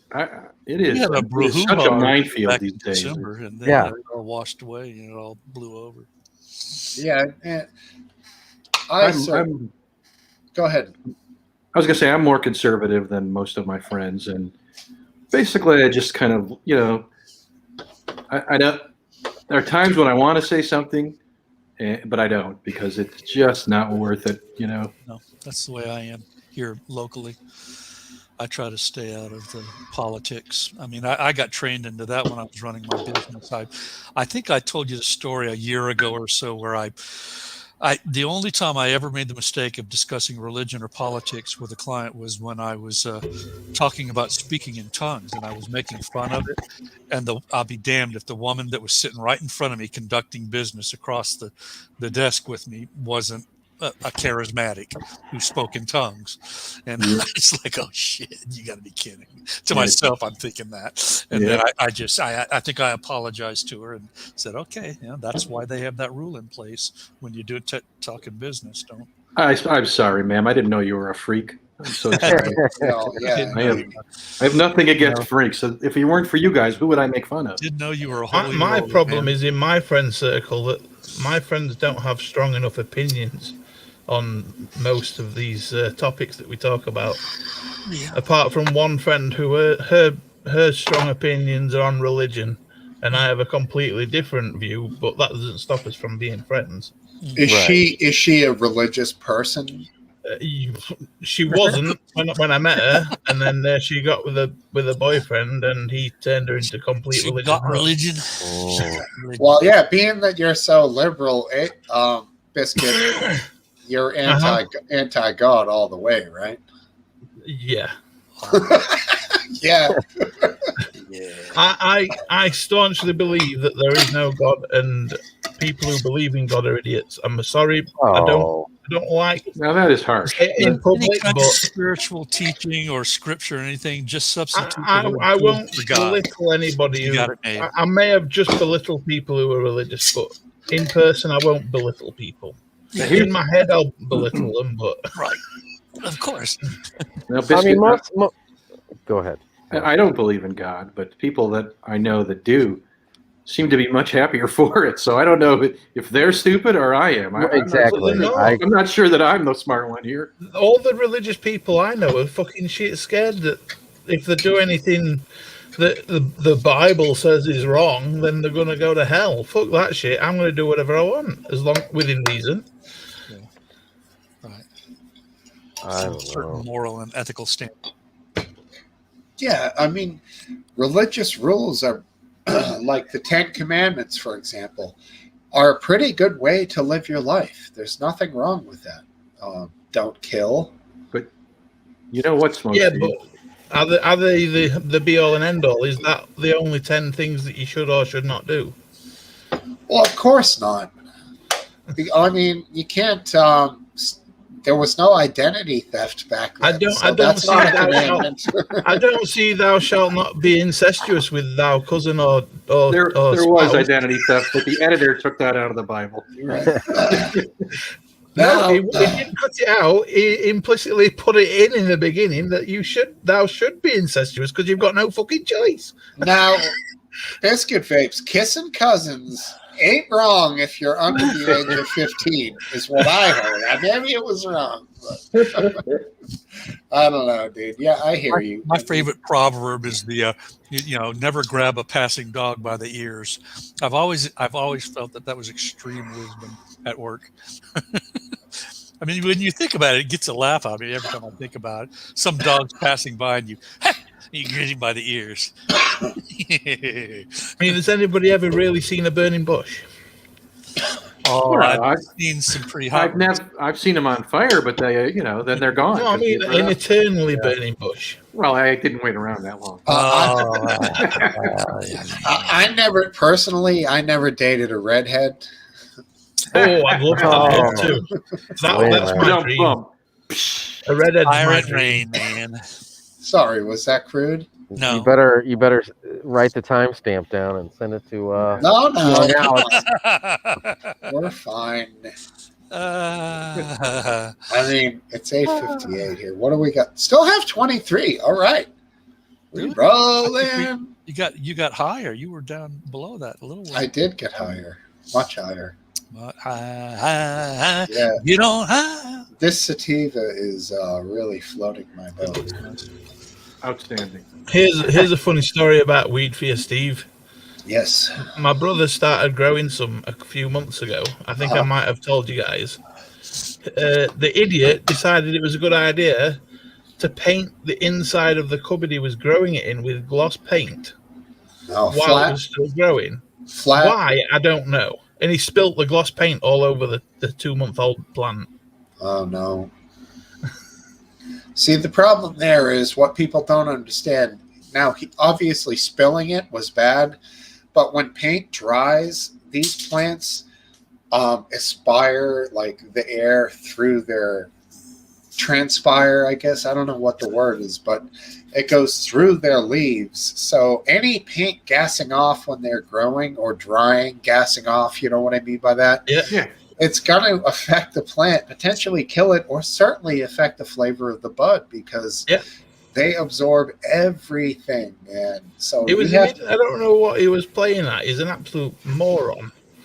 You have to have that zone construction, painted, done, vacuumed, cleaned before anything even gets put in there. You know, but he would have been. Put it in a sealed grow tent that's pre-manufactured would be perfect. That's fine, but what he should have done is just not finish the round, done what he needed to do, then started again. You know, you don't do anything ever. But he got impatient and he wanted it painting for some stupid reason. Yeah, he's. I know the type. He's reading online. He's getting advice from 1,000 guys who've been there before him, and he's probably thinking he's doing everything wrong. He needs to do this. He needs to do that. When in the end, what it is a plant that has a very specific type of soil that it grows in, pH, and nutrient balance. You can't just get some compost and grow it in that. No, you're better off to spend a little dough on the high end soils, from what I hear. I just put some. There's a company that sells the soils and stuff, and they got a what's the little BMW little car? Mini Cooper. Mini Cooper. They got a Mini Cooper, and I put a bag of what was it? Something frog on one side and Happy Frog. Yeah, that's it. The Happy Frog, and on the other side, I feel what was the other name? It was Ocean Forest. It was Ocean Forest. Christ, like he was there. He knows his. It was Ocean Forest on the one side and Happy Frog I heard on the that other. if you use do you know those grow bags for tomatoes? I heard that's good soil. Yeah, those are breathable grow bags. They're, it's a life pot or a hot pot. Like the air goes through the pot. The grow bag is just the vessel. No, I mean you get they come in bags that are about 2 or 3 inch deep, but the soil's for tomatoes. Interesting. That's hilarious. You need both those bags, dude. First try. Well, I know a lot when it comes to apparently certain things, dude. You know me, I retain knowledge about what I'm interested in. This guy, I guess that's what his specialty. It's called Gromo, Missouri Gromo. Cool. The name of his company. A friend of mine. Love it. Grown up days, he moved out to the kind of the country, and he's got some place where he's doing this. So he brings it back, and I decorate his car all up and send him on his way. He was sitting there on my parking lot, just he said he's got his medical card or whatever, and he just toking away. I'm just like in my parking lot, I don't care, I'm not judging them or anything, but my neighbors and stuff, I don't know how they feel about stuff like that. So I was a little bit I wasn't gonna say nothing to them, but I was just like, you do what you want to do, but that's just pretty bold. Right. I mean, you probably have a whole paint tent with extraction fans, right? Huh? I said you probably have a whole paint tent with. I don't know. This extraction. was like printed graphics that I put on the side of it. Oh, printed Is graphics. Missouri a medical marijuana state, or is it a full legal state? Right now, it's medical. Yeah. And we got a place just going up right down the street, actually. And Oh, it's got high in the name, which I thought was kind of funny. Well, you seem like you have anxiety and possibly chronic pain, Aphid. I mean, you're a clear candidate for medical cannabis. I mean, what would be my point in getting that? Well, more. That's what he was more telling me. variety? He was telling me the same thing. He's like, dude, you need to get your card. And I'm like, why? I haven't. It's been 20 years since I've paid any amount of money for anything, and I got as much variety as I could possibly imagine. Okay, I so couldn't then possibly. Which reminds me, which I asked somebody else there, and they didn't have a good answer for me. If let's say I knew somebody that had, lots of different varieties, what would be the best way to keep it like and not go bad? Like I'm not going to put it in my refrigerator or anything like that, but like as far as storing large quantities, what would be the best way to do it? Well, if I happen to know how, what I would tell you is what you would want to do is get code. What you would want to get would be, these are called Boveda packs. Okay. These are 62%. And this will, if I happen to know about that sort of thing, you would use it for a quart-size mason jar. I was thinking those things. And once you get your weed cured and dried properly, which I'm sure you already know how to do, you just I don't. I have no idea. You people give me stuff, and I put it in the closet, and now I'm like, I need to figure something out because this is getting out of control. Well, you dry it and you put it in a jar. Once it feels crispy, with that Boveda pack that I showed you. Where do you get that Boveda pack? Those were like $14 for 10 on like Amazon. Online? Amazon. So I can't go into some place and get that. No, but this is totally legal. You can use these things for. No, I understand. I'm not worried about that. I'm just for saying, tobacco. What is it? You didn't say what it is. You just said 62%. 62% what? This is a 62% relative humidity stabilizer pack. Gotcha. Okay. So this stabilizes the inside of the canning jar at 62%, which is the optimum percentage for keeping cannabis. Gotcha. From getting too dry, you retain the terps. The terps are the smell. And this is what you want to do to keep it alive for a long time. Well, really. I got another buddy of mine that I do stuff for, and I'm not saying that I get payment that way or drug anything. Drug dogs. What is that? Hey! Yeah, I'm here. But man, come on. Hold on one second. Dang it. Coyote in the wire.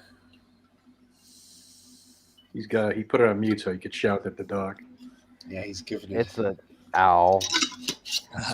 The owl. I told you that owl's in the dead tree right over here. Oh, But anyway, so another buddy of mine they're funny, man. has he's into I guess propagating seeds, I guess. That's like his deal. So like big time. And anyway, I forgot why I brought that up. Isn't cannabis like apples though? You won't get the same product from the seed. No, not necessarily. You have to use cuttings to get the same product, don't you? Somewhat, but there are feminized cannabis seeds where you're guaranteed to get a female. But what you're talking about are phenotypes that, yes, biscuit vapes, you could get a phenotype of a few variations between two different parents, because like the children of any couple, they are going to have different traits that are taken from both parents. But the only you should see time the you name, get the name of the stuff is. So it's not quite like an apple where you could get any kind of apple that could taste disgusting No. from an apple seed. No, that's called stabilization. So they'll back cross the parents a bunch of times, male and female, to reduce the amount of genetic drift, I guess they call it. And then you get a smaller amount of variation, say 4 or 5 types rather than 5 or 10 or 20 or whatever it might be. So the shitty breeders, from what I hear, will only basically cross strains, one male, one female, and then they give it a new name and they're like, okay, here you go. There's peanut butter and jelly. And like, Yeah, that's the names. Yeah. You know, then everyone's going out running for it. But you might get one plant that's 2 feet tall and the other one's 7 feet tall, and all the others are in between, and none of them have any consistency. That's You might have the 2 foot tall that's super bushy and tight packed with really nice big juicy buds, and the 7 feet tall one to be anemic with only little buds at top. right. Now, problem is if you happen to be, from what I hear, of growing indoors, then how would you ever manage your lights, which usually only hang at one single level with having plants of various sizes? So that's true, yeah. You have to really plan for that sort of a thing and pick your seeds properly. You know, a lot of people have no idea about that. It takes them 4 or 5 times to fucking learn. They really need lights at different levels to keep them all the plant growing throughout. Which is funny. The one guy here that does the seed thing, I think he's all into the LED stuff, and the guy that does the soil, he's like, yeah, man, these new wave kids, they watch one YouTube video and they think everything's LED, but he's all about, because I was asking him, I'm like, well, don't they like the LED thing? They can't go over your house with a helicopter, like Cheech and Chong, and like. Yeah, but don't you need the heat for the plant to grow? He was saying that the old school way is the way to go. Like don't get the LED. Yeah, because the proper incandescent bulbs also produce heat for the plant. But he was like, I know this. He was like all proud of how many years he's been, in the know. Where the newer kids, they're like 17 and think they know everything. So he's saying he wants to use those old 1,000-watt exactly high pressure sodium double. That's the guy with the soil, the Happy Dog and whatever, the Ocean Forest or whatever. Happy Dog. I love it. Happy Dog soil. Made from dog shit. Sorry. Happy Frog. Yeah. Well, the funny thing is that you say, wait, what were we talking about again? The lights. The lights. Yeah. Those lights give off probably 60% of their energy in heat. That is a huge problem with them, because you have to cool the air as well as extract the air on massive levels. But that being said, the amount of available photons that you get, the actual light is really high, but if you can't control that heat, you're absolutely fucked. Well, I'm gonna see him. I'm seeing him shortly, so I'm gonna LED have this discussion with him, and I'll get back with you on what he says about it. Yeah, I mean, for the average small 5 and dime guy who's just trying to grow, like, say, a pound cycle or whatever, you can use these LED lights, from what I hear, that you only need a small extraction fan, and you just balance. There's one concept that goes, what is it? There's a rhyme for it. It says, lights, night, day, dark. So you only run your lights, obviously, when the air temperatures are cooler outside. So that helps to cool down your grow area. So there's just little tricks with LEDs that can really make the difference, where with those old HPS and those metal halides, the ones you used to see in like Walmart parking lots that were up at like 100 feet. Yeah. guys have those in closets, and it's like the sun. It's unbelievable how much it heat. is hot. It is hot. It's crazy. Well, dude. the other guy, the guy that does the seed thing, he's like real into, I guess, getting the smell out of his place. That's his biggest problem, is the smell. So he had this huge generator. I'm like, dude, it was like brand new in the box, straight from. Was it a big mushroom with the carbon filter and all that? I don't know. It was some huge generator thing, and I was like, dude, you know, I was like, man, that's nice. You know, you got a nice generator there. You know, it's like, and he's got a Cadillac, you know, and he's like, yeah, well, you know, if the power goes out, I got a lot of stuff. I gotta keep power on, or my neighbors are gonna wonder what the hell's going on. Quick aside, Biscuit Vapes, is that, you know, on the emails in the private chat that we exchange, is that name the real last name after the first name? Yeah, that's right. Yeah. Okay, real good then. Thank you. I could have just emailed back and asked you that. That's all right. I was impatient. Sorry. Okay, back to the weed talk. Good talk, man. You guys know what you're talking about. I'm clear. I don't know anything. Some guy once sold me when I was leaving for the last time ever LSU, or maybe the next to the last time, and I thought I was buying a bag of weed. Somebody sold me, I don't know, it was spinach or parsley or something. Oh yeah, give me that parsley. You know, I might get a grow going in my back cupboard, but with tomatoes, but make it obvious that it's like throwing out shitloads of heat, so I get police come busting through, and they come looking to see what all that heat's all about, and it's just some fucking tomatoes in fucking cupboard. Yeah, that's right. Just to fuck with them. Yeah, but then after they check on it once, then it doesn't always have to be tomatoes. I don't smoke it, so tomatoes would be tomatoes. Mother damn it! Tomatoes. Oh, you're culturing that pronunciation. Hey, Biscuit, have you ever vaped cannabis? Oh, you don't have to. It's illegal there, so you can't. Okay. I have actually. I went to the hospital. To have a for my bariatric surgery, like what do you call it? Like a meeting with nurse. And I come out and my mate's outside smoking a vape. And he goes, here, do you want to try some of this flavor? And it's really nice. I'm like, oh, what flavor it is? He goes, just try it. And I'm like, that's fucking weed, you motherfucker. I don't even smoke. How'd that result? Good? Bad? I felt a little bit giddy, to be fair. A little bit giddy. But A wee bit giddy. You're not into it, huh? It doesn't send me funny. Like it might have been the type of strain that you smoked. Maybe, but I've tried it quite a few times. I've tried bongs, I've tried joints, and every time it's all that ditch weed, man. You're just getting that ditch weed. I don't feel nice on it. I feel like really sleepy, and it messes with me. Yeah, I feel not sleepy but relaxed, but talkative.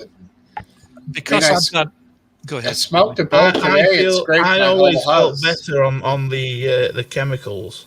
Because I've got a nervous system on top of a nervous system, it would make me go semi-mental. I would go deep into myself. I would just sort of zone out terribly.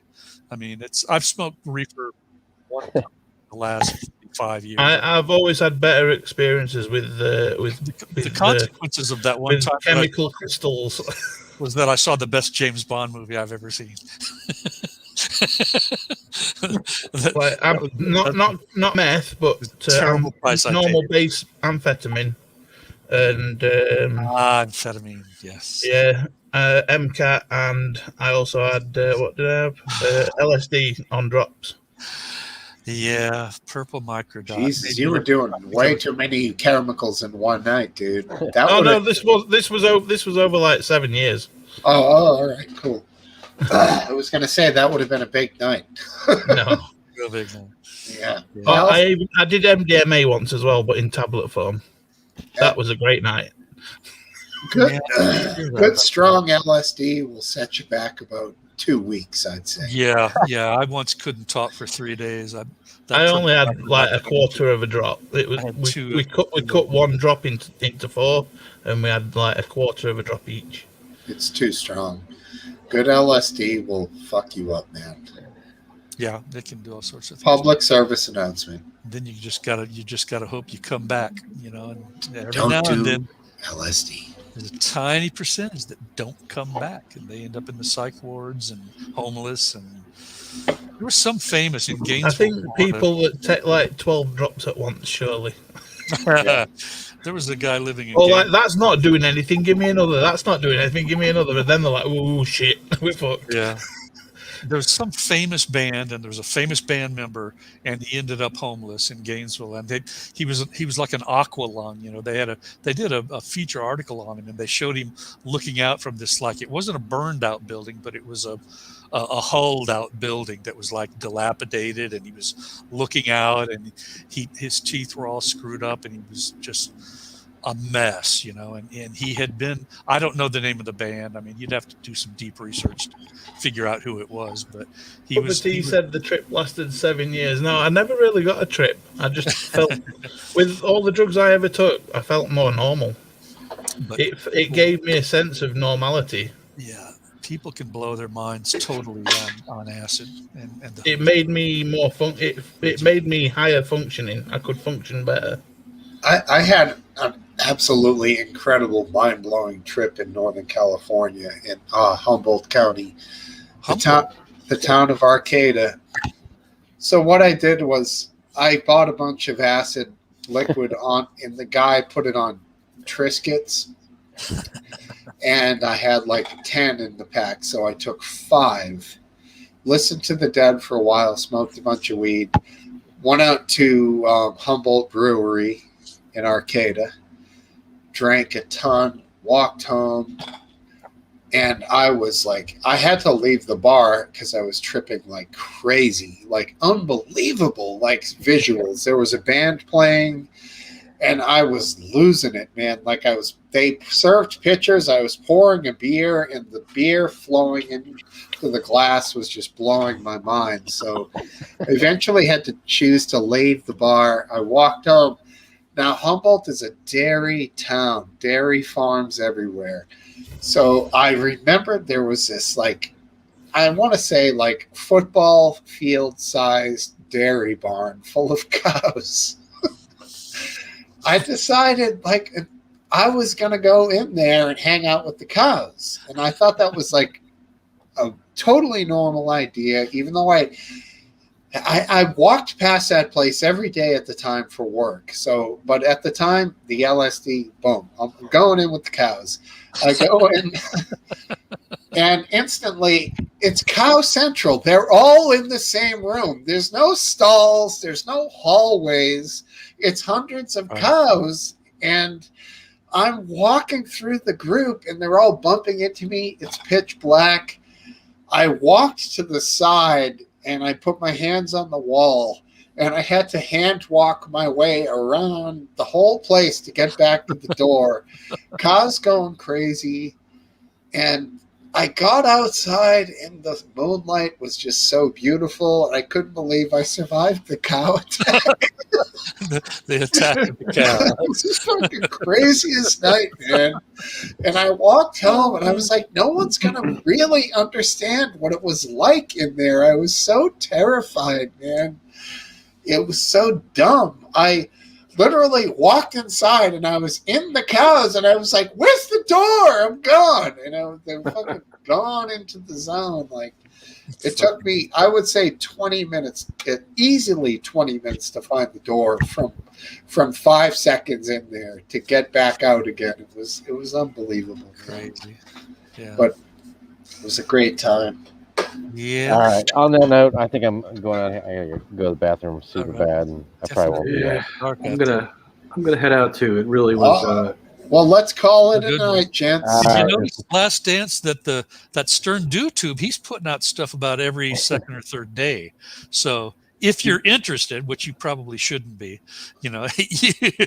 you could spot me in about 2 to 4 days, probably. Well, let me know when you show up. I will next week. I'm not. I'll let you guys It's know. all German to me, so I don't know. Yeah. I mean, those are. I'm a meme person at this point. I'm sold on them. They're excellent entertainment. Memer Man and the Stern YouTuber are my two favorites, and there's a whole bunch of them. Once See you you get later, into, guys. Take care. oh, Good. See you, Good buddy. seeing you again, Biscuit. he's going to. You I'm in keep bed. talking, George. You'll All have right. to kick me out. All right, I'll kick you out. No problem, dude. All right. Night, Biscuit. Good. All right, he's gone. Good All night, right. lad. Talk to you later, guys. Sidebar, Thanks, Steve. guys. Last See you, one. man. See you. Very good then. Well, it looks like it's official then. Sounds good, George. I'm gonna check it out. I got the notes here. Yeah. I'm looking forward. The guy may have just gotten a kick out of it, isn't going to use it. I don't know, but it's lulls worthy, as they say in the in the online community. Stern YouTube. Cool. Yeah. Do you have a translation of that? Stern, I think, is his name. Actually, when he emailed back to me, let me see how he signed it. Let's see. Oh, come on, where am I? Well, where the hell is he? There he is. Good job, best Stern. He signed it Stern. Cool. So his first name is either Stern, and I've known some people with the last name Stern, so Sure. he could be a Mr. Stern Cool. or a younger man named Stern. I mean, hell, these guys that do these meme collections, they're generally young men, young women or young men. Cool. And, so who knows? But anyway, I'm looking forward to it. Should be a good one, man. Yeah, it'll be fun. Hey, thanks for hanging out, brother. It's a pleasure. It's a pleasure. Thanks for hosting. All right, you got it, man. Anytime. And I'll see you next Saturday, I hope, if it happens. I hope so too. All right, later. Bye. All right, and that's it for tonight's show. And I appreciate everyone being here. Hey, what's that? Is that a guitar? Should I play some guitar? Gotta hear a little something.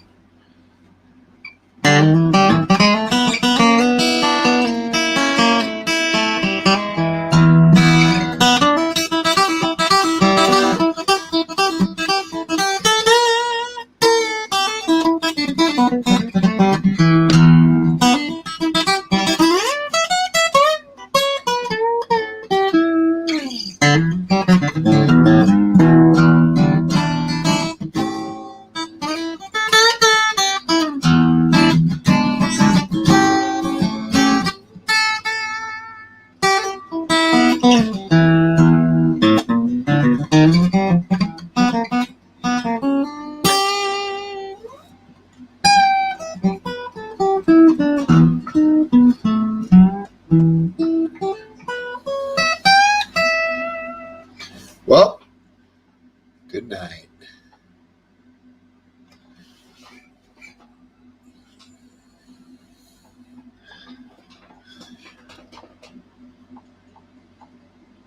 God bless it.